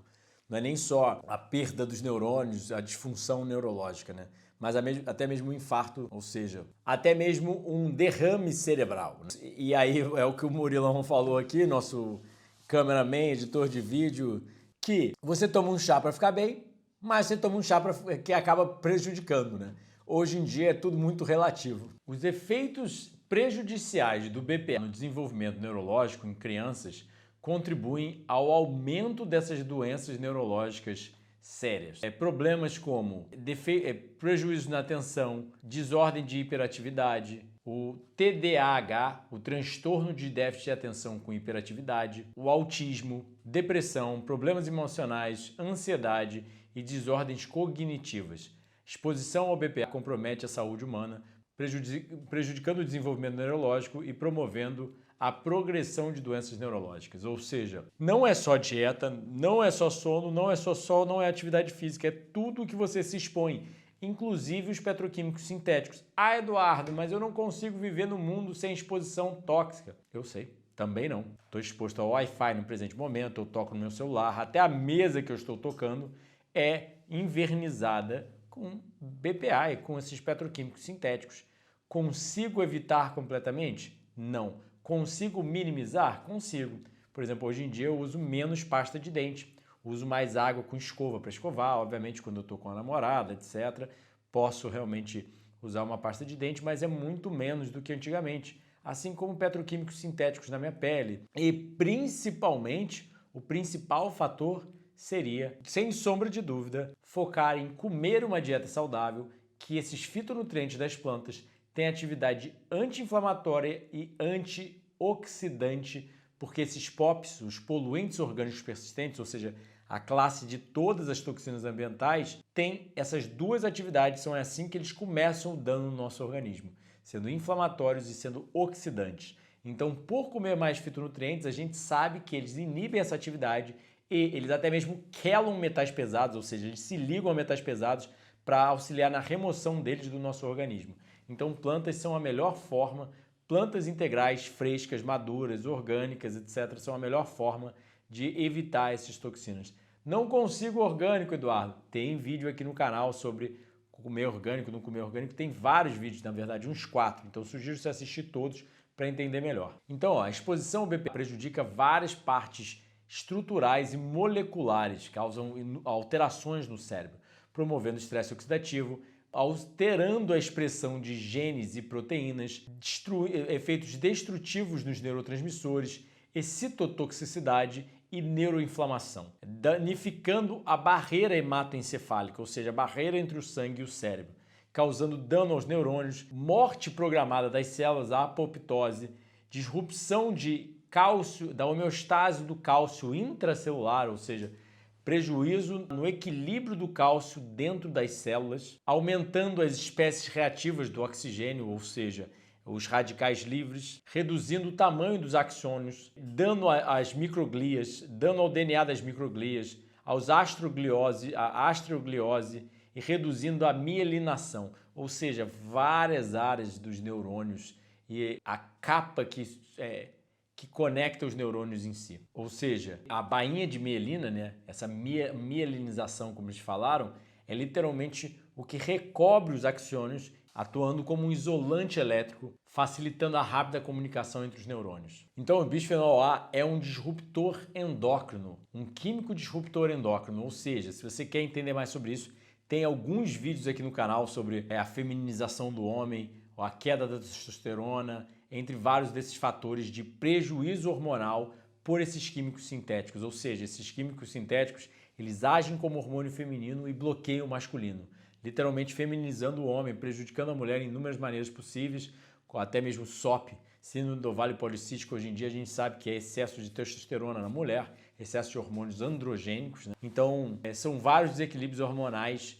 que esses petroquímicos podem causar. Ou seja, o BPA é muito usado em armazenagem de alimentos e mamadeiras de bebês. Entretanto, o BPA pode se ligar aos receptores de estrogênio, prejudicando vários funcionamentos neurológicos. Então, o que são neurotoxinas? Substâncias que são venenosas ou destrutivas às células nervosas. O termo também é utilizado para compostos endógenos, quando em concentração maiores podem provocar toxicidade neurológica. Ou seja, diabéticos podem formar AIDS e a gente sabe que AIDS, ou seja, os AIDS são os subprodutos da glicação avançada, uma das toxinas do cozimento que a gente pode fazer dentro da gente quando a gente não está saudável. No caso do diabético, ele tem uma alta produção endógena de AIDS, além do consumo exógeno, né? Ou seja, ele produz dentro dele endógeno de dentro e exógeno de fora. Ele come também muito desses AIDS quando ele come comida cozida, industrializada, proteína animal. Que proteína animal é sempre praticamente sempre cozida, né? Então, neurotoxinas podem vir de plantas, animais, minerais ou até mesmo da atmosfera. E olha que legal essa imagem e esse gráfico, na verdade. E a pesquisa sugere, o EPA, a Agência de Proteção Ambiental Americana, fez um texto chamando "Você está comendo neurotoxinas para o lanche?", comentando sobre o cloripirifos, um pesticida usado na agricultura que danifica o sistema nervoso humano e bloqueando uma enzima necessária para a comunicação entre o sistema nervoso e o cérebro. Então, o perigo desse agrotóxico: causa dano irreversível à criança em desenvolvimento, foi banido para a utilização em ambientes fechados em 2001, ainda é usado em ambientes abertos para matar insetos em certos alimentos, como trigo, milho, vegetais, maçãs e frutas cítricas. Altas doses podem levar a parada respiratória e morte. É encontrado até mesmo no fornecimento de água em amostras do solo. Foi banido na Califórnia, no Havaí, em Nova York. E o químico evapora e passa para o ar e migra por milhares de milhas, ou seja, milhares de quilômetros. Quando esse químico é exposto aos trabalhadores de fazenda, eles vivenciam câimbras musculares, tremores, fraqueza e vômito. Mais de 8 milhões de libras, ou seja, 4 milhões de quilos, de cloropífiros é usado anualmente através do mundo na agricultura. Então, os danos que podem causar é prejuízo à linguagem e à fala, fazer decisões, atenção, memória, controle de impulsos e outras anormalidades no cérebro. Então, olha lá, o gráfico aqui mostrando, é perigoso a seres humanos e animais, polui os rios, polui o solo, a comida e o ar. E eu sei, aí você vai falar, Eduardo, mas não dá para comer comida orgânica. Se você comprar mais frutos e vegetais, a gente tem uma redução de agrotóxicos, porque a principal quantidade de agrotóxicos no mundo utilizada não é para produção de vegetais e sim para produção de animais. E muita gente não sabe, eu vou te pedir para assistir o vídeo aqui sobre agrotóxicos. A maior contaminação de POPs, poluentes orgânicos persistentes, inclusive os agrotóxicos, vem de carne, queijo, leite e ovos. E por segundo, vem de alimentos industrializados. Por último, em ínfimas quantidades, vem de alimentos de origem vegetal. Então, se você quer evitar esses agrotóxicos e quer até auxiliar que eles parem de jogar veneno na nossa comida, é comer menos proteína animal, porque a maior produção de agrotóxicos é para plantar soja em grande quantidade para engordar o gado, Convenhamos. Então, o trirocloroetileno, uma causa invisível da doença de Parkinson? Sim, o TCE, como é chamado, polui o ar, a água, os lençóis freáticos e contamina até mesmo o ar entre quatro paredes.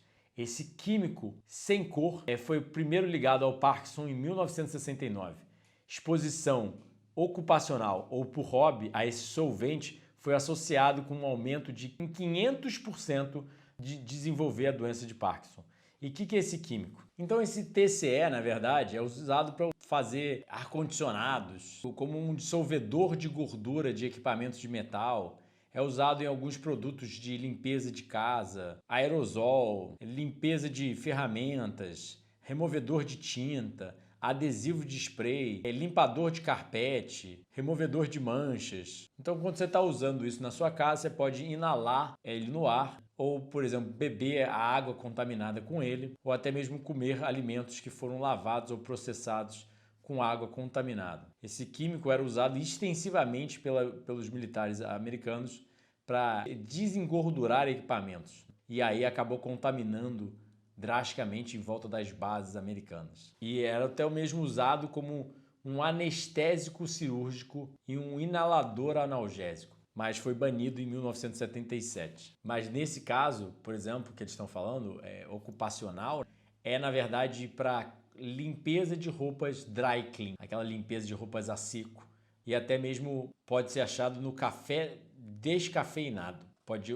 ser utilizado para descafeinar o café. Exposição, aí outro artigo mostrando, exposição ocupacional, ou seja, de trabalho, você está trabalhando ali naquelas lavanderias dry cleaner, pode causar dano ao DNA. A IARC, ou seja, a Agência Internacional de Pesquisa ao Câncer, classifica como uma substância provavelmente cancerígena a seres humanos. E olha que interessante, exposição ocupacional de longa data, ou seja, por muito tempo, a uma alta quantidade de ondas eletromagnéticas foi associado com alto risco de Alzheimer e demência em homens. Sim, o seu celular emite ondas eletromagnéticas, o seu Wi-Fi emite ondas eletromagnéticas. Ah, Eduardo, mas tem vídeo sobre Wi-Fi aqui no canal para você entender um pouco mais sobre como reduzir a exposição a essas ondas eletromagnéticas. Eu dou várias dicas, mas uma das boas é não durma com seu celular do lado ligado, mas ainda assim linhas de força, equipamentos usuais como cobertores elétricos, televisões, secadores de cabelos, computadores, todos eles emitem uma certa quantidade de ondas eletromagnéticas de acordo com a pesquisa. Eles usaram pessoas que trabalham com máquinas de costura, quadro de distribuição de energia, operadores de telefonia de estação, todas elas acabam se expondo muito a essas ondas eletromagnéticas e tendo uma maior incidência de Alzheimer. São estudos de correlação, não comprovam causa e efeito, mas ainda assim começa a sugerir que a gente deveria tentar brincar menos com a criação de Deus, né? E amar um pouquinho mais nosso corpo.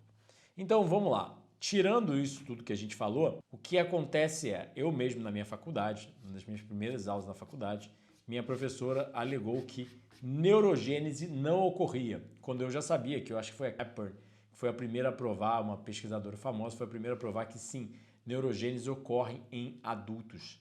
Ou seja, a formação de novos neurônios não é só na infância, é também na fase adulta. E existe também neuroproteção, ou seja, um estilo de vida mais saudável protege seus neurônios e até auxilia a formação de novos. Mas o que a gente já sabe hoje é que existe alterada neurogênese ou até mesmo falha nessa neurogênese, né? E são associados a muitas doenças neurológicas e psiquiátricas.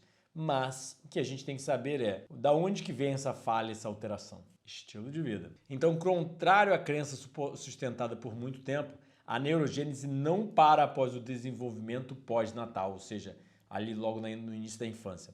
O cérebro mamífero continua com a capacidade de gerar novos neurônios através da vida, de acordo com as novas pesquisas. Isso não é nem tão novo, é de 2014, né? Então, olha lá, esse gráfico aí mostrando o que induz neurogênese. Exercícios, aprendizado, ambiente rico e o que induz a neurodegeneração ou prejuízo nessa neurogênese.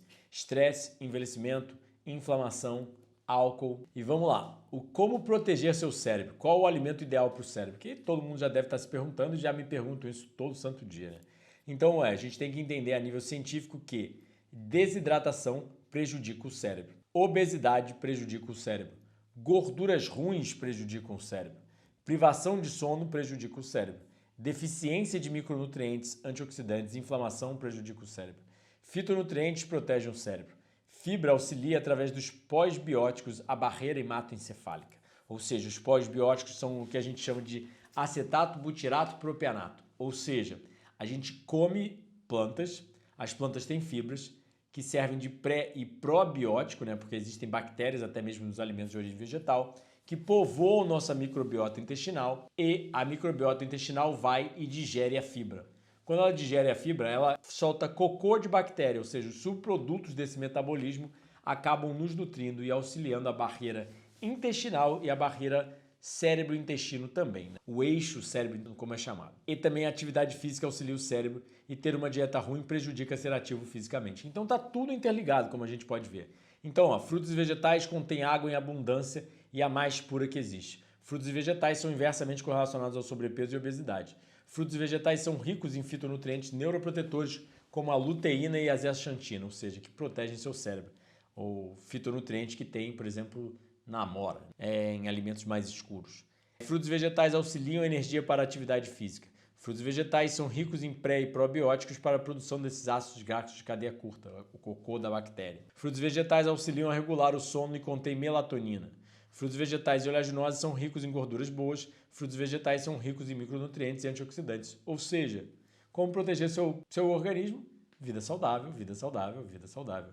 Inclusive seu cérebro. Então, vamos lá. Olha que interessante. Agora a gente sabe que as toxinas do cozimento induzem atrofia cerebral e síndrome metabólica. Sim.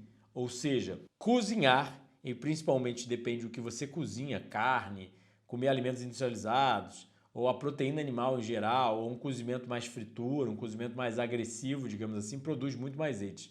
E os AIDS são subprodutos da glicação avançada, uma das 400 toxinas do cozimento.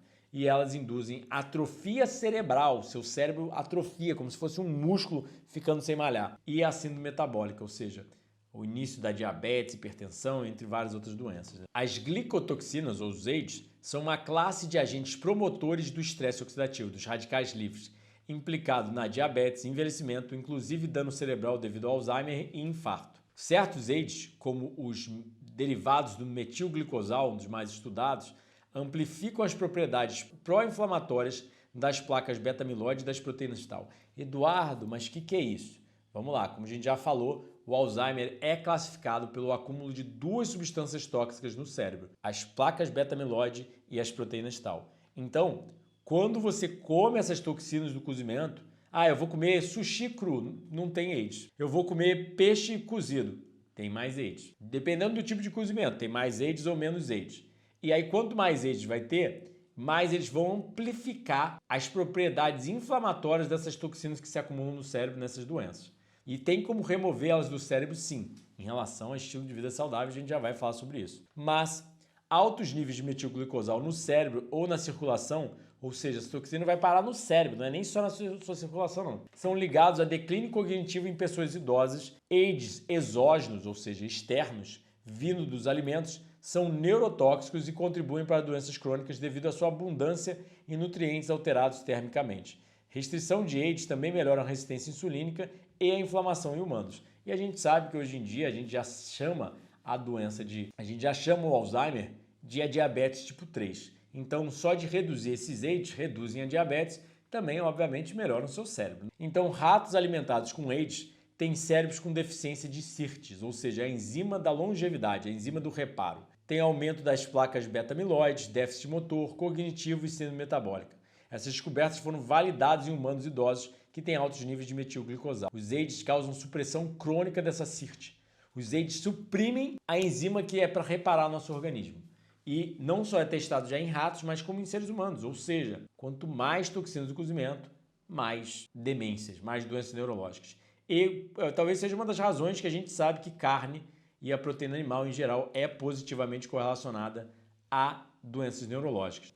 Talvez seja porque as pessoas estão cozinhando essa carne, talvez seja pela falta de fitonutrientes, das fibras, ou talvez seja tudo junto, né? O que eu acredito. Mas quanto mais a gente reduzir essas toxinas do cozimento, melhor. Se vai cozinhar, pelo menos cozinha no vapor. E se você realmente concorda com comer comida crua, como aparece na natureza, como 700 mil espécies fazem no planeta, por que não comer mais comida crua e tentar, né? Vai que funciona, né? Pra mim funcionou, tem 18 anos e eu não largo de jeito nenhum porque é a melhor sensação do mundo. Então, ó, pessoas que sofrem de doenças neurológicas sofrem de cronodisrupção e prejuízos no sono. E acontece um efeito bidirecional que prejuízos no ritmo circadiano e no sono aumentam a incidência de doenças neurocognitivas e doenças neurocognitivas prejudicam o relógio biológico e o sono. Tá entendendo as correlações, pessoal? É muito interessante quando a gente começa a entender. Ou seja, se você está sofrendo de Alzheimer, Parkinson, esclerose múltipla, você também tem cronodisrupção, que é o prejuízo no relógio biológico. Se você quer aprender mais sobre o relógio biológico, clica aqui embaixo e assiste os vídeos sobre o assunto, são muito importantes para você entender o todo. Então, o prejuízo nesse relógio biológico prejudica o seu cérebro indicar ao resto do corpo que horário do dia é e que função ele deve ter. Quando você está com prejuízo do relógio biológico, você acha que é dia, mas quando é noite, você acha que é noite quando é dia e por aí vai. Fica tudo uma bagunça biológica e o organismo tende a ter muitos prejuízos. Mas não só isso, também tem prejuízos no sono, porque realmente ele não sabe a hora de secretar melatonina, cortisol, tem vários desses mecanismos que são extremamente alterados. E acontece um efeito bidirecional, ou seja, as doenças neurológicas prejudicam o relógio biológico e o relógio biológico prejudica as doenças neurológicas. Então é um Deus nos acuda total. Então, como os cientistas notam aqui, normalizar o sono e o relógio biológico tem um efeito potencial para reduzir a neurodegeneração e melhorar a qualidade de vida e os sintomas em pessoas com neurodegeneração. Otimizar as terapias existentes, tais como terapia da luz e cronofarmacologia, eu já tenho meus questionamentos, né? Cronofarmacologia, ou seja, seria introduzir os remédios nos horários mais certos de acordo com o relógio biológico. Eu, como um higienista, eu acredito em medicina de estilo de vida e não em remédios, mas, obviamente, cada um tem que escolher por si de acordo com a ciência disponível. Se você quer ajuda e se você quer que eu te mostre o que há de mais recente na literatura médica científica sobre medicina de estilo de vida no tratamento de inúmeros tipos de doenças, você pode agendar uma consulta através do WhatsApp, o link está aqui embaixo na bio, ou esse telefone aqui na descrição. Entretanto, no meu livro Dieta Anti-Câncer, eu lidei bastante sobre cronobiologia e crononutrição, como otimizar isso, até mesmo o sono, né? Mas, obviamente, através de uma consulta eu consigo verificar todos os fatores de estilo de vida que você pode estar fazendo errado e te ajudar mais ainda. Mas, além disso, tem 10 livros já publicados, os 6 cursos online, os retiros presenciais sempre janeiro, fevereiro e julho e a consulta, aonde você tem que entender que se você não estudar, você não passa na prova. Estudar medicina de estilo de vida é muito importante. Ah, Eduardo, mas eu não sou da área de saúde, tudo bem. Mas sua saúde importa? Estar vivo importa? Porque o que eu vejo é as pessoas não estudam, não dão atenção a isso e acabam morrendo mais cedo do que deveriam porque não cuidam da sua saúde. Então cuide mais da sua saúde, que ela vai te recompensar sendo mais otimizada. Aí olha que interessante, um artigo de 1994 na Neurobiologia mostrando que os subprodutos da reação de Maillard, ou seja, essas toxinas do cozimento, são associadas com a doença de Alzheimer. A alteração na proteína causada pela reação de Maillard é associada com formação de crosslink, de elos resistentes a enzimas, correlacionados à formação de ligações cruzadas, reduzindo a solubilidade da proteína, aumentando a resistência à protease, ou seja, as enzimas que quebram a proteína. São características patológicas das estruturas associadas com a doença de Alzheimer. Como eles falam, especificamente anticorpos contra duas dos subprodutos da reação de Maillard, que são dois dos AIDS, sim, essas toxinas do cozimento acabam indo parar no cérebro, né? E são extremamente associadas com a reação com a doença de Alzheimer. Então, outra pesquisa mostrando que o metilglicosal, um dos AIDS, é muito impressionante como tem toxinas do cozimento e ninguém fala disso, só eu. Mas o metilglicosal é correlacionado a prejuízo cognitivo e atrofia cerebral em pessoas mais idosas, ou seja, pessoas acima de 40 anos de idade, com altos níveis dessas toxinas do cozimento, tem atrofia cerebral de até 6% ao ano. Então, essas toxinas ligam constantemente citocinas inflamatórias, células que geram inflamação e sistemas de estresse oxidativo, ou seja, sistemas de radicais livres em excesso. Em pacientes com Alzheimer, diversos AIDS e marcadores de proteínas danificadas são aumentados no fluido cérebro-espinhal. O que é o fluido cérebro-espinhal? Eu sei que a aula talvez esteja ficando muito densa, pessoal, mas é importante se você quer realmente entender a patologia e proteger seu cérebro, proteger seus entes queridos, né? Então, o fluido cérebro-espinhal é um fluido que, quando você dorme, ele entra pelo cérebro, é como se o seu cérebro abrisse as portas e esse fluido entra lá por dentro e começa a limpar todos os dejetos metabólicos, todas as toxinas que foram geradas lá ao longo do dia. Então, tem toxinas dentro do fluido que é feito para limpar seu cérebro. Então, maiores níveis no sangue de precursores dos AIDS é associado a pior memória, função executiva e menor volume de massa cinzenta, ou seja, atrofia do seu cérebro. Os AIDS e seus precursores podem também exercer efeitos por vias vasculares, promovendo disfunção endotelial, inflamação e aterogênese, ou seja, prejudica a circulação sanguínea, que é o que leva nutrientes para o seu cérebro, para o seu músculo, etc., né? Aumentando inflamação e aterogênese, a formação de placas de ateroma, de gordura nas artérias que entopem as artérias e causam um ataque cardíaco, o derrame e por aí vai, né? O metilglicosal pode exercer um papel indireto na atrofia cerebral, relacionado a lesões da massa branca e danos cerebrais microvasculares, ou seja, de microvasos, né? Porque começa com uma artéria enorme, vira um vaso, depois um microvaso, as artérias vão se reduzindo em pequenos vasinhos ao longo do nosso organismo, quanto mais periférico, né? Quanto mais longe do tronco. Aí olha que interessante, né? Que a gente começa a ver até mesmo em bebês. Essa pesquisa mostrou que a simples ingestão de carne feita em forma de churrasco, ou até mesmo a inalação, ou seja, cheirar os químicos que são produzidos e liberados ao ar por fazer churrasco da carne, prejudica o desenvolvimento do feto e afeta seu futuro desenvolvimento cognitivo, assim como menor peso e tamanho ao nascimento e circunferência da cabeça. Circunferência da cabeça é menor tamanho do crânio. É um problema grave, entende? Mas olha que interessante, ou seja, a mulher não precisa nem não precisa nem ser onívora. Ou seja, a mulher que está grávida, ela não precisa nem ser comedora de carne, ela pode ser vegetariana. Só pelo inalar os químicos no pré-natal, ou seja, antes de estar grávida, já causa alterações epigenéticas prejudicando o bebê. Então você acha que realmente churrasco faz bem para o seu cérebro? Eis a grande questão. Quando eu comia churrasco, eu não conseguia pensar muito bem, não. Funcionava bem pior meu cérebro. Então, desidratação e atrofia cerebral. Olha que interessante. Desidratação causa atrofia de tecido cerebral e um associado aumento no volume ventricular. Efeitos negativos da desidratação em performance cognitiva têm sido mostrados em estudos e também relatado um aumento no esforço percebido após a desidratação. Ou seja, você tem um esforço maior para pensar quando você está desidratado. Esse padrão indica que os participantes exercem um maior nível de atividade neurológica em função de alcançar o mesmo nível de performance. Nossas descobertas sugerem que um prolongado estado de pouca ingestão de água podem adversamente impactar funções executivas tais como planejamento e processamento do espaço visual. Ou seja, você vai jogar tênis quando você está desidratado, a distância de espaço visual, né, acaba sendo prejudicada, ou planejar algo. Então, o que acontece, pessoal? Aonde que tem água? fruta e vegetal. Aonde que não tem água e vai roubar a sua água? Alimento industrializado cheio de sódio. Proteína animal com pouca água e ainda jogar sal por cima. Então plantas têm mais água do que alimentos de origem animal. Plantas integrais têm mais água do que alimentos industrializados das plantas, tipo farinha, etc. Então o que você tem que estar comendo primariamente? Planta, muita fruta e vegetal. Eu almocei melancia para o almoço, melancia e mamão. Então eu estou bem hidratado porque eu estou urinando de meia em meia hora, uma em uma hora. É bem frequente a urinação porque é bastante água que eu almoço.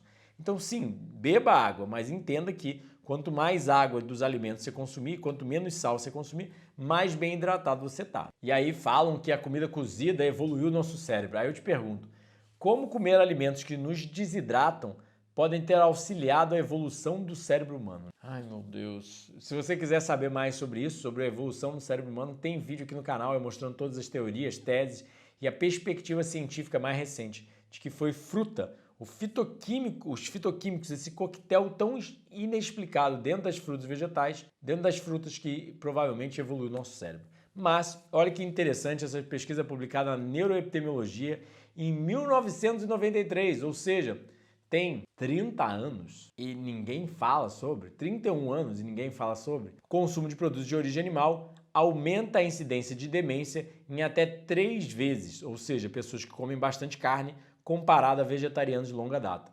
E os cientistas acreditam que é uma baixa ingestão de antioxidantes e fitonutrientes, ou seja, carne não tem fitonutrientes, porque fito é planta, e antioxidantes tem 65 vezes menos na carne do que nos vegetais, né? Então, olha que interessante. Outra pesquisa publicada no Jornal da Associação Americana do Coração, trocar apenas 5% de proteína animal por vegetal reduz o risco de morrer por demência consideravelmente. Reduz não só o risco de morrer por demência, mas o risco de morte por todas as causas. Ou seja, se você reduzir um pouquinho só da proteína animal e trocar pela vegetal, você já vive um pouco mais e com menos doença. Vocês entendem, pessoal? Não estou falando para vocês largarem a carne, não estou falando para vocês fazerem nada que vocês não quiserem. Vocês têm que entender as consequências de tudo e aonde você quer chegar. Foi isso que eu fiz na minha época. Eu amava carne, eu amava churrasco. Nunca me imaginei largando eles. Mas eu percebi que para onde eu queria chegar, não tinha como fazer o que eu precisava, o que eu queria fazer, e sim o que tinha que ser feito. Eu não sou criança, você não é criança. Então você faz o que tem que ser feito e não o que você quer fazer. E sim, a gente aprendeu e cresceu comendo muita carne, porque ela é cozida, a gente não vê o animal sendo morto, tem várias outras questões. Mas ainda assim, entretanto, todavia, contudo, eu percebi que sem a carne e sem o churrasco, eu ia chegar e alcançar mais dos meus objetivos, ia chegar mais longe.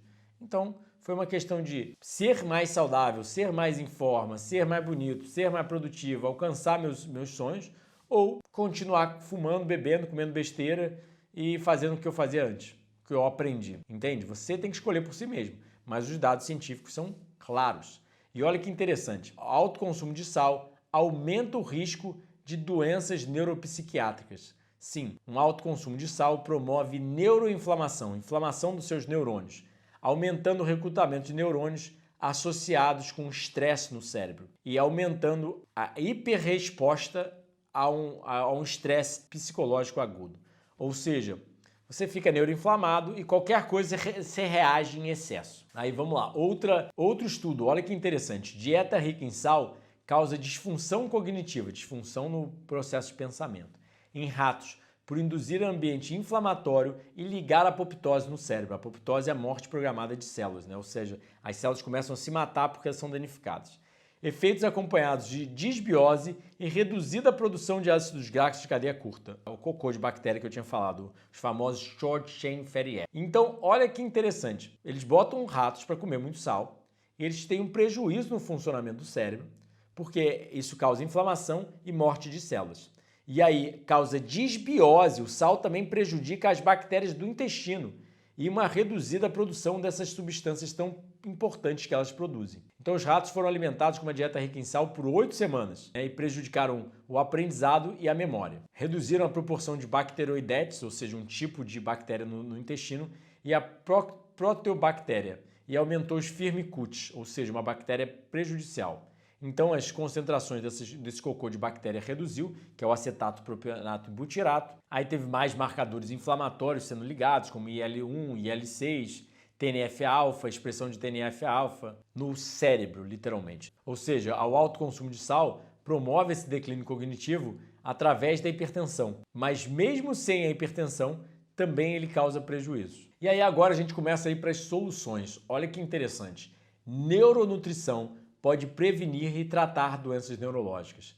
Eles já estão chamando a nutrição do cérebro, a nutrição do sistema neurológico, né? Evidências mostram que essas abordagens da neuronutrição influenciam neuroepigenética, modificações neuroepigenéticas, ou seja, modificação da expressão dos nossos genes no cérebro e no nosso sistema neurológico. E alterações nos comportamentais. Os principais alvos da neuronutrição incluem a neuroinflamação, o estresse oxidativo e a disfunção mitocondrial, a barreira cérebro-intestino e os desequilíbrios em neurotransmissores. Ou seja, todos os mecanismos que prejudicam, que causam essas doenças neurológicas, é o que eles visam tratar com essa neuronutrição. Então, deficiências de micronutrientes, particularmente B2 e B12, ferro, cobre, podem resultar numa grande quantidade de deficiências neurológicas, de sintomas neurológicos. Por outro lado, um excesso de micronutrientes, tais como o cobre, pode levar ao desenvolvimento de outras doenças neurológicas, tais como a doença de Wilson. Então, olha que interessante, um artigo Alimentos para o Cérebro, o efeito dos nutrientes no funcionamento cerebral. E olha o que o artigo sugere, restrição calórica aumenta BDNF. BDNF chama-se Brain Derived Fator Neurotrófico Derivado do Cérebro. Então, esse fator é o que estimula a neurogênese. Então, jejum, comer pouco, que é chamado de restrição calórica, uma dieta rica em plantas frescas como frutas e vegetais, a atividade física, dormir bem, tudo isso estimula esse BDNF. Então, olha que interessante. Reduzir a ingestão calórica ou dias alternados de jejum melhoram os déficits cognitivos e motores correlacionados com a idade em ratos com Alzheimer. Os dados são claros, você que não quer ver. Se você não quer aceitar que medicina e estilo de vida deveria ser a base do tratamento, isso não muda a ciência, isso não muda a sua biologia. Só muda os resultados que você tem em relação ao seu tratamento. Então, frutas, vegetais e neuroproteção. Essa meta-análise indica um significante e inversa associação entre o consumo de frutos vegetais e reduzido risco de prejuízos cognitivos e demência. O risco foi reduzido por 20% em pessoas que comiam muitos frutos vegetais, até mesmo em 13%, por um aumento de apenas 100 gramas por dia. Ou seja, o que é inversa associação? Quem come mais fruto vegetal tem menos doença neurológica. E 20% a menos só por mudar a sua dieta é muito. 13% só por comer uma porção a mais, uma banana a mais ao dia, é muito.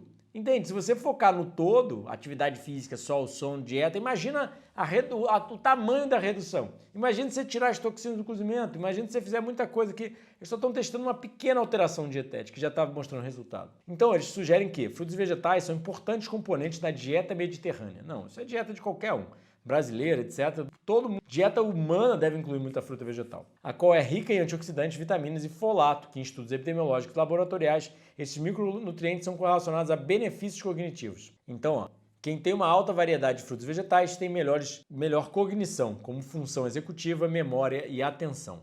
Função de executar algo, prestar atenção e memorizar. Então, dieta saudável, nutrientes e restrição calórica melhoram a capacidade cognitiva em crianças e adolescentes coreanos. Em contraste, a gente já falou, você pode ver os nutrientes aqui que são correlacionados com melhor funcionamento cognitivo, mas também em contraste, carboidratos refinados como arroz branco, macarrão instantâneo, fast food, refrigerantes foram negativamente correlacionados à capacidade cognitiva.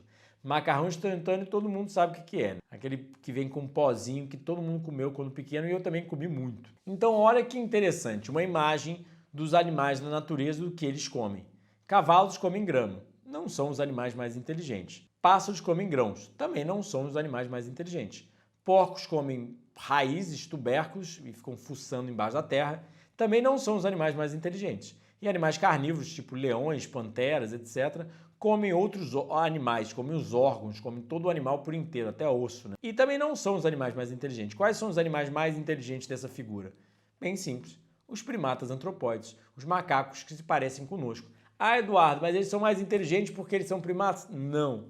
Foi a evolução a nível epigenético transgeracional, ou seja, o que eles estão comendo ao longo de milhões de anos de evolução foi moldando o cérebro deles para ser mais similar ao nosso. E foi assim também que o nosso cérebro evoluiu. Então, os animais mais inteligentes são o chimpanzé e depois o bonobo, que são essas duas figuras aqui do homem e da fêmea. O bonobo é o nosso último ancestral, a nossa última divisão do clado, ou seja, o nosso último ancestral, porque o chimpanzé está um pouco mais distante na cadeia evolutiva, né? Ou seja, o chimpanzé é um pouco mais burro, um pouco mais agressivo, come um pouco menos de fruta, o bonobo já come mais fruta e ele é mais inteligente. Então é muito interessante, porque dentro dos primatas, os mais inteligentes são os que mais comem frutas, os mais burros são os que mais comem folhas. Então o gorila já é muito inteligente comparado a todos os outros animais, mas como ele come mais folha, provavelmente ele não ficou tão inteligente quanto o bonobo, que come mais fruta, e foi da onde a gente se dividiu, a nível genético, a nível de microbiota, a nível de anatomia, fisiologia, bioquímica, tudo que a gente consegue mensurar, a gente é mais similar ao bonobo, né? Então, até muito pouco tempo, como você pode ver, os artigos sugeriam que a hipótese da inteligência social, ou seja, a nossa vida complexa na selva, tendo que proteger nossos entes queridos, etc., socializando, levou ao desenvolvimento desse cérebro tão evoluído. Mas os artigos da Nature e artigos mais recentes já começam a questionar isso e começam a mostrar que primatas que comem mais frutas são mais inteligentes do que os que comem mais folhas. O cérebro de primatas que comem frutas tem 25% a mais de tecido cerebral. Aí nós mostramos que o tamanho do cérebro é determinado pela dieta ao invés de questões sociais. Frugívoros, ou seja, os animais que vivem de fruta e vegetal, têm cérebros maiores do que os que só vivem de folha, os folívoros.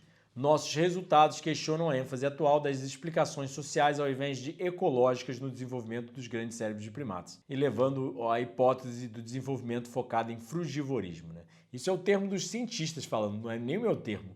Isso é um termo criado pela biologia humana, não é um termo que eu inventei, frugivorismo, mas eu que divulguei e propaguei em termos de nutrição humana no Brasil, obviamente, nos últimos quase 20 anos, né? Aí olha que interessante, eles testando em pequenos macacos, em 140 espécies de primatas, ou seja, desde pequenos macacos até os grandes primatas, os que comem mais frutas são sempre os mais inteligentes. Apesar dos macacos viverem em um ambiente muito similar, os que comem mais frutas, como os macacos aranha, têm maiores cérebros do que os howlers, que é um que come mais folhas. Aí, ó lá, outra pesquisa da New York University mostrando publicada também na Nature, mostrando que, na verdade, os onívoros, ou seja, os macacos que comem mais de tudo, têm cérebro significante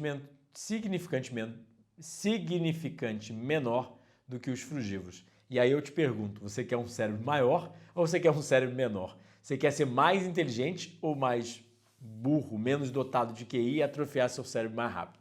Os dados estão aí. Se você não entendeu a aula inteira, sugiro você assistir de novo e ver as principais partes, como as toxinas do cozimento, consumo de carne, churrasco, toxinas ambientais, etc. Eu quero proteger meu cérebro e estou muito feliz porque eu era uma criança muito burra, muito baixo rendimento, péssimo em esportes e tem 18 anos que as pessoas me falam que eu sou muito inteligente. Eu não acho que eu seja inteligente, eu só acho que eu estou cuidando melhor do meu cérebro do que a maior parte das pessoas e estou revertendo a neurodegeneração que foi causada por 22 anos de comida industrializada, sedentarismo e um monte de outras besteiras que fizeram com o meu corpo, que eu mesmo fiz e que também fui induzido pela sociedade, pela minha família e remédios que me deram quando pequeno e por aí vai, né? Eu sugiro, é um dos únicos livros que eu posso recomendar sem ser os meus, né? É o Retorno ao Cérebro do Éden, é muito interessante esse livro, que sugere essa teoria de que foi a fruta que evoluiu o nosso cérebro, né?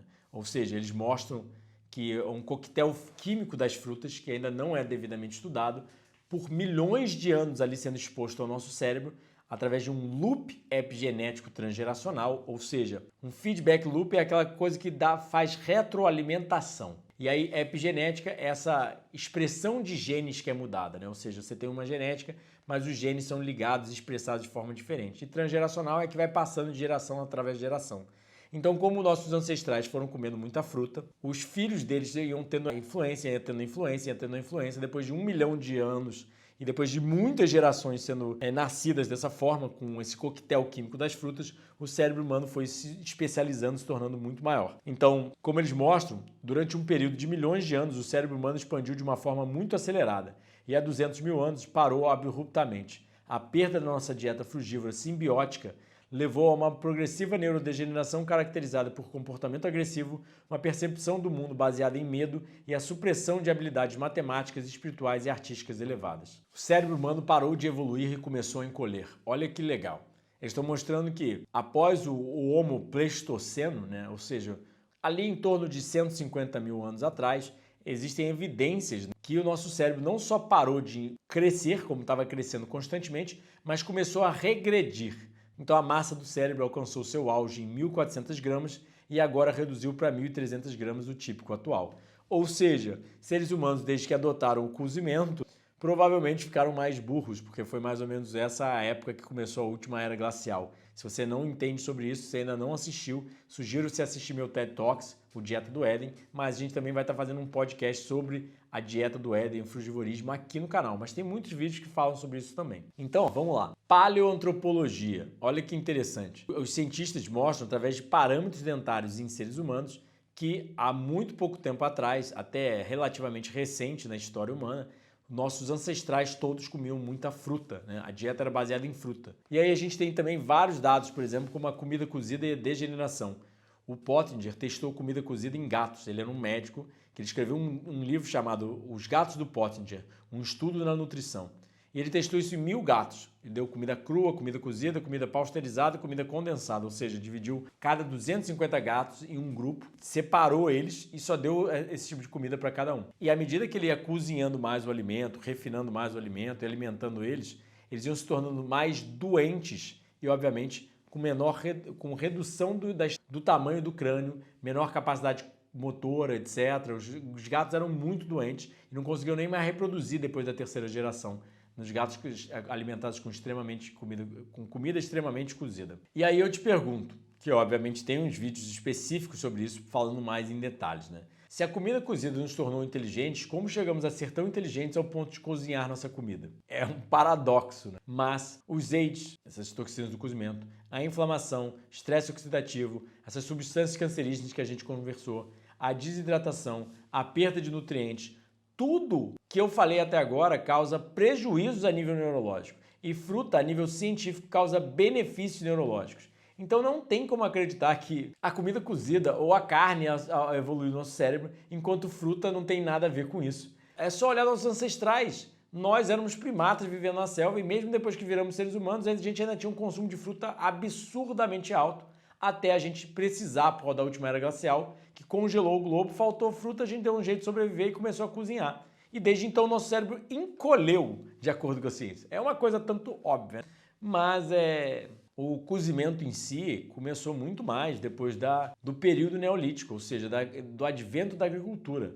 Porque no meio da selva, a gente ainda não tinha fogão, não tinha panela, não tinha prato, não tinha talher, não tinha nem como cozinhar direito, né? Então, convenhamos, o cozimento era quase que nulo. E a gente mostra isso em vários dados. Por exemplo, crianças vegetarianas têm média de 16 pontos de QI a mais do que onívoros e idade mental elevada, sendo consideravelmente mais brilhantes, de acordo com as pesquisas. Aí, cientistas começaram a estimar a proporção de gordura saturada para insaturada nos leites de várias mães. E no meio da pesquisa, eles descobriram que uma das 7 mães amamentando era vegana e eles notaram que os níveis de tecido adiposo poliinsaturado era quase o dobro daqueles alimentados pelas mães onívoras. Ou seja, a gordura dentro das crianças era mais poliinsaturada, ou seja, a gordura mais saudável do ômega 3, que a gente sabe que auxilia mais o cérebro. Então os pesquisadores concluíram que bebês alimentados por mães veganas podem ter melhor desenvolvimento cerebral por causa do papel que as gorduras poliinsaturadas têm no crescimento das membranas neurais. Eles fizeram uma ressonância magnética com espectroscopia RMS, ou seja, análises laboratoriais, análise de imagem, mas ainda assim o que mostra é, se você come muita planta, seu leite e seu bebê vai ter mais gorduras saudáveis. Crianças com QI mais alto tendem ao vegetarianismo, o que a pesquisa sugere. Crianças que com um QI mais alto aos 10 anos têm maior probabilidade de serem vegetarianos aos 30. E todos os vegetarianos eram de melhor classe social e formações acadêmicas. Os vegetarianos são mais prováveis de serem mulheres. E eu sempre relato isso nos retiros, dos meus pacientes, alunos, leitores. A proporção de mulheres é sempre maior. Mulheres são provavelmente mais conscientes, mais inteligentes nesse ponto de se cuidarem mais, né? Então, boa nutrição melhora a capacidade intelectual da criança. Leite materno e dieta rica em micronutrientes. Crianças que comem mais frutos vegetais e mais alimentos preparados em casa têm maior QI. Então, eis a grande questão. Como você quer formar o cérebro da sua criança, que vai ser o cérebro do adulto que ele vai se tornar? Eu, por exemplo, eu sou convicto que eu poderia ser muito mais inteligente hoje se eu tivesse tido uma infância saudável. Então, quais são os alimentos mais ricos em micro e fitonutrientes? Frutos e vegetais, a gente sabe disso a nível científico. Então, você quer fornecer mais nutrientes para sua criança para ela ser mais inteligente? Aí, olha o que a pesquisa achou. Crianças que tinham maior QI aos 4 anos de idade tinham um consumo maior de frutas e vegetais e alimentos preparados durante a infância. E aí, obviamente, todas essas pesquisas falam sobre nutrientes individuais, né? Mas eles já questionam. Deficiência de nutrientes raramente ocorre em isolação. Uma dieta inadequada tipicamente causa a múltipla deficiência de micronutrientes. Em adição, nutrientes interagem entre um e o outro e não funcionam separadamente, porque o primeiro pensamento que as pessoas pensam é: vou suplementar, vou tomar uma cápsulazinha de vitamina C. E, pelo que estão sugerindo, não funciona tão bem assim, né? Então, olha que interessante. IMC alto e proporção cintura-quadril elevado são um importante fator de risco para a atrofia da massa cinzenta cerebral. Ou seja, obesidade é associado com redução do volume de massa cinzenta no cérebro. E o que faz você ficar mais magro? Óbvio, atividade física, dormir bem, pegar sol, tudo isso influencia, vários fatores. Mas o que a gente sabe, um dos fatores principais é ter uma dieta mais baseada em plantas e aumentar o consumo de frutos e vegetais. Esses dois fatores são extremamente importantes no emagrecimento. Convenhamos, eu já fui obeso. Nunca mais consegui engordar 1 grama de gordura porque eu como muita planta, né? Então, fitonutrientes e neuroproteção. Existe associação entre uma maior ingestão de plantas e uma menor incidência de prejuízo cognitivo, aumentando o foco em polifenóis como fator possível de proteção da doença. Olha que interessante! Ou seja, as cores que tanto nos atraem na natureza, a cor vermelha do tomate, a cor laranja da abóbora, a cor verde do brócolis, realmente, frutos e vegetais são os alimentos mais bonitos e mais atraentes visualmente, né? Não só na sua cor, na sua forma, no seu sabor, tudo cru deles realmente é mais interessante. A não ser que você realmente ache interessante matar um coelho ou comer um aipim ou um inhame cru, né, com casca. Convenhamos que fruta e vegetal é sempre mais bonito, né? Então, pelo menos para os nossos olhos de primatas, né? Se você for um pássaro, um porco, um carnívoro. Polifenóis, ou seja, esses fitonutrientes, têm uma ação múltipla, sistêmica e anti-inflamatória, protegendo células vasculares, endoteliais e prevenindo a maturação e proliferação de adipócitos e liberação de citocinas inflamatórias. Ou seja, os polifenóis, esses fitonutrientes, os nutrientes das plantas, têm ação múltipla em vários lugares e também anti-inflamatória, protegendo as células que revestem nossos vasos e prevenindo a proliferação e formação de células de gordura e liberação de substâncias inflamatórias. Então, antioxidantes e neuroproteção.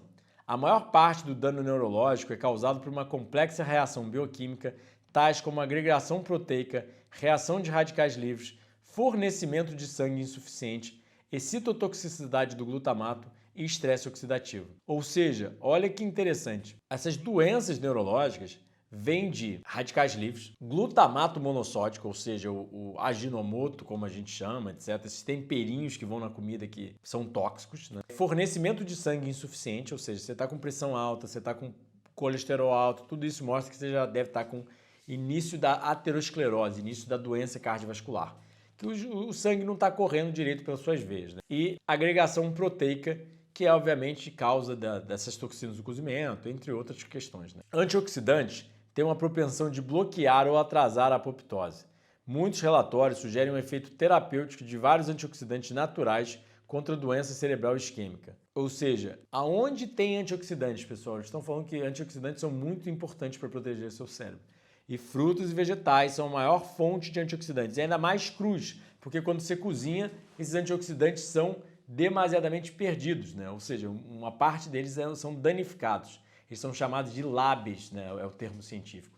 Sensível. Então, olha que interessante, o efeito de amoras, o efeito das blackberries, da amora preta, né? No funcionamento motor e cognitivo de ratos velhos. O conteúdo de polifenóis, quando alimentados a ratos de 19 ou 21 meses de idade, ou seja, ratos bem velhos, retardam ou até mesmo revertem os prejuízos no funcionamento cognitivo e motor. Ou seja, 2% apenas da dieta é suplementada com amoras pretas. 2%. Ah, Eduardo, são ratos. Tenta suplementar a amora preta na sua dieta para ver se não vai dar certo. Pode não dar muito certo, pode não dar tudo certo, porque realmente os ratos não estão bebendo, não estão fumando, não estão comendo comida industrializada e não estão assistindo Netflix até a meia-noite, né? Mas ainda assim, óbvio que os dados são bem claros que aumentar a quantidade de frutos e vegetais na sua dieta não tem. Vai ficar uma alface presa no seu dente. Seu dente vai ficar um pouquinho pretinho da tinta da amora. Polifenóis aumentam a capacidade anti-inflamatória e antioxidante no organismo. Aumento das bagas, ou seja, as frutinhas pequenininhas, que são as mais famosas por serem as mais antioxidantes, tem um efeito particular na saúde humana, na performance e na doença. Melhor equilíbrio e coordenação que esses ratos tinham, melhor capacidade de trabalho, melhor memória a curto prazo. E os resultados comprovam que essas outras berries, as outras bagas, a amora, a framboesa, o morango, o mirtilo, todas são bagas, também têm efeito similar. Então, ó, perfil nutricional de dieta vegana se enquadra no que previne o Alzheimer. Evidências indicam que pode ser a dieta ideal na prevenção de Alzheimer, ou seja, o nome da pesquisa é o efeito de uma dieta vegana no Alzheimer. E todos o perfil nutricional da dieta se encaixa no que previne o Alzheimer. E, obviamente, veganos têm menor incidência de Alzheimer. Então, ó, olha que interessante. Uma grande quantidade de pessoas, uma cada vez frequente quantidade de pessoas estão escolhendo reduzir ou eliminar os produtos de origem animal da dieta. Dado que a patologia do Alzheimer é fortemente associada com diabetes, obesidade, resistência insulínica ou doenças cardiovasculares, e dietas veganas, obviamente, reduzem a incidência de todas essas doenças, a gente ainda não estudou uma dieta vegana a longo prazo com o Alzheimer, mas ainda assim começa a se correlacionar. Fatores de risco para o Alzheimer são idade avançada, sexo, histórico familiar de demência, suscetibilidade genética e os fatores que são modificáveis, tais como depressão, hipertensão, diabetes tipo 2, obesidade, inatividade física, baixa educação e dieta não saudável. Ou seja, com uma dieta baseada em plantas saudável, você pode reduzir o risco de depressão, hipertensão, diabetes tipo 2, obesidade e é muito mais fácil ser ativo fisicamente quando você está comendo saudável. Então, em relação à prevenção do Alzheimer, uma dieta vegana reduz a quantidade de gordura saturada e colesterol, contribuindo a um perfil lipídico saudável, ou seja, a gordura no sangue saudável. E também é rica em fitonutrientes, vitaminas, minerais, antioxidantes, fibra dietética, todos influenciam na prevenção do declínio cognitivo. E também uma dieta vegana geralmente contém quercetina, um inibidor da enzima MAO, que contribui para manter a saúde mental e reduzir o risco de Alzheimer. Quercetina é um fitonutriente na maçã, por exemplo. O efeito complexo de uma dieta vegana na mortalidade, saúde e meio ambiente, e o próprio Lancet Health, ou seja, um dos maiores jornais médicos científicos do mundo, sugere que uma dieta vegana é a mais eficaz, né, para todos os fatores, né, não só ambiental, saúde humana e mortalidade. Olha lá. Aí eles vão mostrando um gráfico aqui, ó, e todos os efeitos correlacionados. Reduzida a inflamação, redução de TMAO, melhora na sensibilidade à insulina, menor ingestão calórica, aumento de consumo de frutos e vegetais, evitar carne vermelha, melhor composição da microbiota, redução do consumo de gordura saturada. Então, todos esses fatores vão ocasionando na prevenção do Alzheimer e na redução da progressão caso a pessoa já tenha Alzheimer. Então, ó, os positivos efeitos de uma dieta vegana: reduzir inflamação sistêmica, ou seja, no organismo inteiro, reduzir obesidade e diabetes